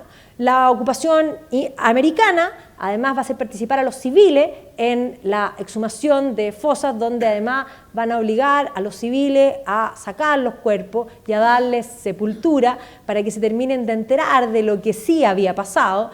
Había gente que sabía, pero había muchos que no sabían, ¿ya? Y efectivamente esto va a ser un proceso tremendo, terrible, que es parte de este proceso de desnazificación, que aquí lo muestran muy claro, o sea, vamos desinfectando las cabezas, ¿ya? Entonces vamos sacando aquí la idea, y estaban tan preocupados de eso, que de alguna manera se van a despreocupar de lo que está sucediendo en la cuarta zona de ocupación. Mientras tanto, Adenauer, que ya no era alcalde de Colonia, va a fundar la democracia cristiana, ¿no es cierto?, y va a convertirse en la figura política más importante. Pero ya quedaba claro que habían dos gigantes con mazos cada uno, dispuestos a darse un palo en la cabeza, el mundo había quedado dividido, y efectivamente en ese contexto tengo que mencionar algo que es muy importante. El año 47 se produce un evento único. En el medio de este socialismo imperante, que ya venía desde la época de Keynes, podríamos decir años después de la crisis del 29, era lo que imperaba, el control del Estado. Se produce una reunión de un grupo de economistas marginados, que nadie pescaba, pero ni en broma. Todos ellos juraban que ellos estaban seguros que ellos tenían la razón, pero que se iban a morir sin que nadie los tomara en cuenta. Y en esta reunión de Mont Pelerin, la escuela austriaca, está Hayek, ¿no es cierto?, está von Mises, ¿no es cierto?, van a plantear que no puede existir libertad, de alguna manera, política, si no hay libertad económica. Y aquí va a participar incluso Milton Friedman, jovencito, así que Mont Pelerin va a ser emblemático para una visión que no, ellos estaban seguros que nadie los tomaba en cuenta. ¿Y por qué menciono esto? Porque efectivamente en la Alemania ocupada, Berlín también está dividido. En Berlín se va a producir el primer gran problema, que va a ser que Stalin quiere comerse Berlín. Y por lo tanto va a ser un bloqueo y los americanos lo van a tomar personal, o sea, esto no puede caer. Piensen lo que le costó a los americanos en plata hacer el puente aéreo. Por un año van a abastecer a la ciudad con aviones que despegan todos los días para abastecer a la ciudad, en el fondo la parte occidental, para que no caiga en manos soviéticas. Siempre muestran estas fotos de los niños y los aviones, porque los niños se agolpaban cuando venían los aviones aterrizando en Tempelhof, porque los americanos abrían las puertas y tiraban chocolate Hershey, ¿ya? Entonces, efectivamente, siempre las fotos que hay son fotos de niños y efectivamente el soldado americano salta a la barrera para entrar a Berlín. Ahí está el aeropuerto, en el fondo, donde aterrizaban, y estos aviones, o sea, piensen en plata esto, es una cosa impresionante, ¿ya? Y por el año van a mantener esto, y efectivamente Berlín va a lograr resistir a este bloqueo. Ahí están todos los niños esperando sus chocolates, Stalin un poco tratando de dominar, pero por arriba vienen los aviones. Los americanos son los que le dan leche a sus niños, esto es propaganda obviamente, pero aquí vemos a Stalin tratando de matar a en el fondo, a las cigüeñas que traen, en el fondo, el abastecimiento. Así que el bloqueo de Berlín va a ser un punto de inflexión importantísimo, porque en el fondo esto va a implicar que se reconozca oficialmente la división, porque no podríamos decir ganaron los americanos. No, aquí ganaron los dos. Ganaron los dos. Stalin ganó. Stalin cuando cede, gana. ¿Y por qué gana? Porque en el fondo ya se reconoce que Alemania quedó dividida en dos. O sea, las zonas de ocupación, en el fondo, occidentales, van a entregar el poder y van a constituir una Alemania, se va a formar la Bundesrepublik Deutschland y van a elegir a Konrad Adenauer, que ya dejó de plantar rabanitos y tuvo que volver a la política, ¿no es cierto?, para ser su canciller. Sí sigue controlado por los aliados hasta el año 55, o sea, hasta el 55 no va a tener plena libertad. Pero así como el Times le da una portada para la formación de esta nueva Alemania, esta águila que vuelve a aparecer, se va a formar ese mismo año la Deutsche Demokratische Republik y se van a reconocer mutuamente. Por lo tanto, ¿quién ganó? Los dos. Ganó la idea de que Alemania quedó dividida. Así que Achtung, de ahí para allá, ella espléndida, ¿no es cierto?, está usted en el otro lado. Así que Alemania es una realidad dividida. Y es más, Adenauer va a tener de ministro de Economía, ¿ya?, en el fondo a Ludwig Erhard, y Erhard cree en los chiquillos de Mont Pelerin. ¿Y qué es lo que hace? Libera los precios. En un momento en que nadie liberaba los precios. A nosotros nos cuesta entender que alguna vez en el pasado, y fue ayer, el Estado decía, no solo controlaba la economía, sino que venía gente del Estado y le decía a las tiendas a través de cuánto tenían que cobrar. O sea, en Chile había un comisariato de precios que venía y decía cuánto tenían. Es más, si cualquiera que le preguntaban, Erhard vino aquí, a Chile, a asesorar al gobierno. Y cuando Erhard dijo, tienen que liberar los precios, la gente decía, pero ¿cómo la gente va a saber? A nosotros hoy día nos cuesta entender que hayan pensado que la gente podía no saber. Pero entendamos que era la idea que primaba, la fijación de precios. Y por lo tanto, Erhard libera los precios y cuando los aliados que todavía lo fiscalizaban le dicen, usted está haciendo una reforma, y dice, no, yo no estoy haciendo una reforma, yo estoy aboliendo las estupideces de ustedes. porque todos creían en la fijación de precios. Entonces, Earhart va a liberar la economía, va a firmar el marco, gordito con su puro, ¿no es cierto? Y efectivamente va a hacer que Alemania comience, y aquí es súper importante, la Bundesrepublik Deutschland empieza a irse económicamente para arriba.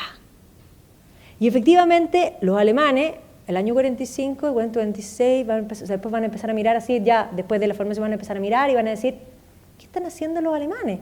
Piensen ustedes que los ingleses eran absolutamente socialistas, pero miraban a los alemanes y nadie quería copiarle, habían sido nazis. Entonces, Alemania iba para arriba, ¿ya? Y aquí está Adenauer con su ministro de Economía, los precios. Es más, Alemania va a salir del desabastecimiento. Inglaterra había entrado con Attlee, había terminado la guerra, Keynes había negociado un préstamo del siglo, carísimo, ¿ya? Y había conseguido plata, después había entrado la plata del Plan Marshall, habían construido el Estado de Bienestar y la carestía seguía igual, claro, pues mientras fijaran los precios a la gente le conviene no producir, punto, súper simple. Y aquí se acaba la carestía y efectivamente la sociedad de consumo se reactiva en la Bundesrepublik Deutschland. Y ese es el punto del por qué el muro. Porque las migraciones suceden de economías deprimidas a economías mejores. Y la gente de la Deutsche Demokratische Republik van a empezar a irse a la Bundesrepublik Deutschland. Y se están yendo tanta cantidad que la Deutsche Demokratische Republik ve que se van a quedar sin gente para trabajar. ¿Qué hacemos? Y Walter Ulbricht va a tener la idea de decir, hagamos un muro. Va a proponérselo a Khrushchev. Y va a venir esta idea que más, él después va a negar, dice, yo jamás he dicho que voy a hacer un muro. Pero efectivamente, esta es la razón. Este es el milagro alemán. ¿Cómo Alemania se levanta como ave fénix? Libre mercado se llama eso. ¿Ya? Cómo Alemania vuelve a bajar el desempleo, cómo cambian los números, cómo empieza a florecer. Y ese florecer es el que va a asegurar no solo la división, sino la construcción del muro. ¿Ya? Porque no podemos dejar que se vaya toda la población, porque si no nuestro país es inviable, era inviable. ¿Ya? Y esa va a ser una historia que les va a contar la Bárbara la próxima semana, así que van a poder construir el muro. Les recomiendo de lo que hablamos hoy día. Martin Gilbert, gran historiador, el libro de la Segunda Guerra Mundial es bueno y está en español también. Así que pueden buscarlo, súper buen historiador. Además, todos los que les interesa el tema del Holocausto, es probablemente de los mejores historiadores del Holocausto. Murió hace poquitos años. Yo traté de traerlo a Chile, pero me junté con él varias veces, pero no logré convencerlo. Así que ahí está Sir Martin Gilbert, que además es considerado el biógrafo como oficial de Winston Churchill. O sea, para el tema de las guerras, Gilbert es sí o sí. Beevor también es grande en la guerra aquí, cuando quieren ya los que son más pro guerra y que les gustan las cosas así como más detalladas. Aquí con Beevor tienen muchas cosas, ¿ya? Así que aquí Berlín, ¿ya? Que efectivamente es un tema. Mi historiador favorito, de todas maneras, por lejos, Michael Burley. Esto es, por una parte, este es el mejor libro, de hecho se ganó el Samuel Johnson del Tercer Reich, que se llama El Tercer Reich, una nueva historia, que con ese libro lo conocí, y ahí como me gustó, yo hago esas cosas, le mandé un mail, me contestó. Me invitó a tomar té, así que me fui a Londres. Mi marido me dice, ¿cómo? ¿Te vas a ir a Londres? Me invitó a tomar té, Michael Burley, y me tengo que ir a Londres. Lo traje a Chile 2 veces, espero volver a traerlo, a ver si convenzo a alguien para que lo traigamos, porque somos súper amigos. Y este es la historia, combate moral, es la historia de la Segunda Guerra Mundial, que también es extraordinario. Y bueno, Scherer es un clásico, es un periodista que va a escribir este concepto de Rise and Fall. Auge y caída lo va a tomar en el fondo de Gibbon, pero este es el Rise and Fall del Tercer Reich, que es un clásico. Y este es un libro, esta es una historia súper interesante, la Anne Applebaum, que tiene, en el fondo, ella escribió un libro, se ganó varios premios, el Pulitzer, de hecho, por un libro que se llama Gulag, que es la historia del Gulag, que es una cosa... A ver, todo lo que les puedo decir es poco. Yo lo leí en la playa, y mire, fue una cosa que así como que decía, no puede ser verdad. Por eso le digo, cuando ustedes ven Game of Thrones y dicen, esto es violento, recuerden que la realidad supera la ficción.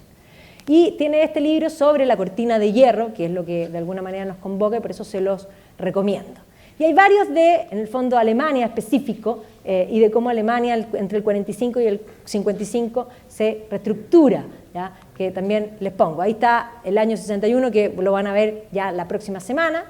Y del tema del muro, aquí tengo varios que son interesantes.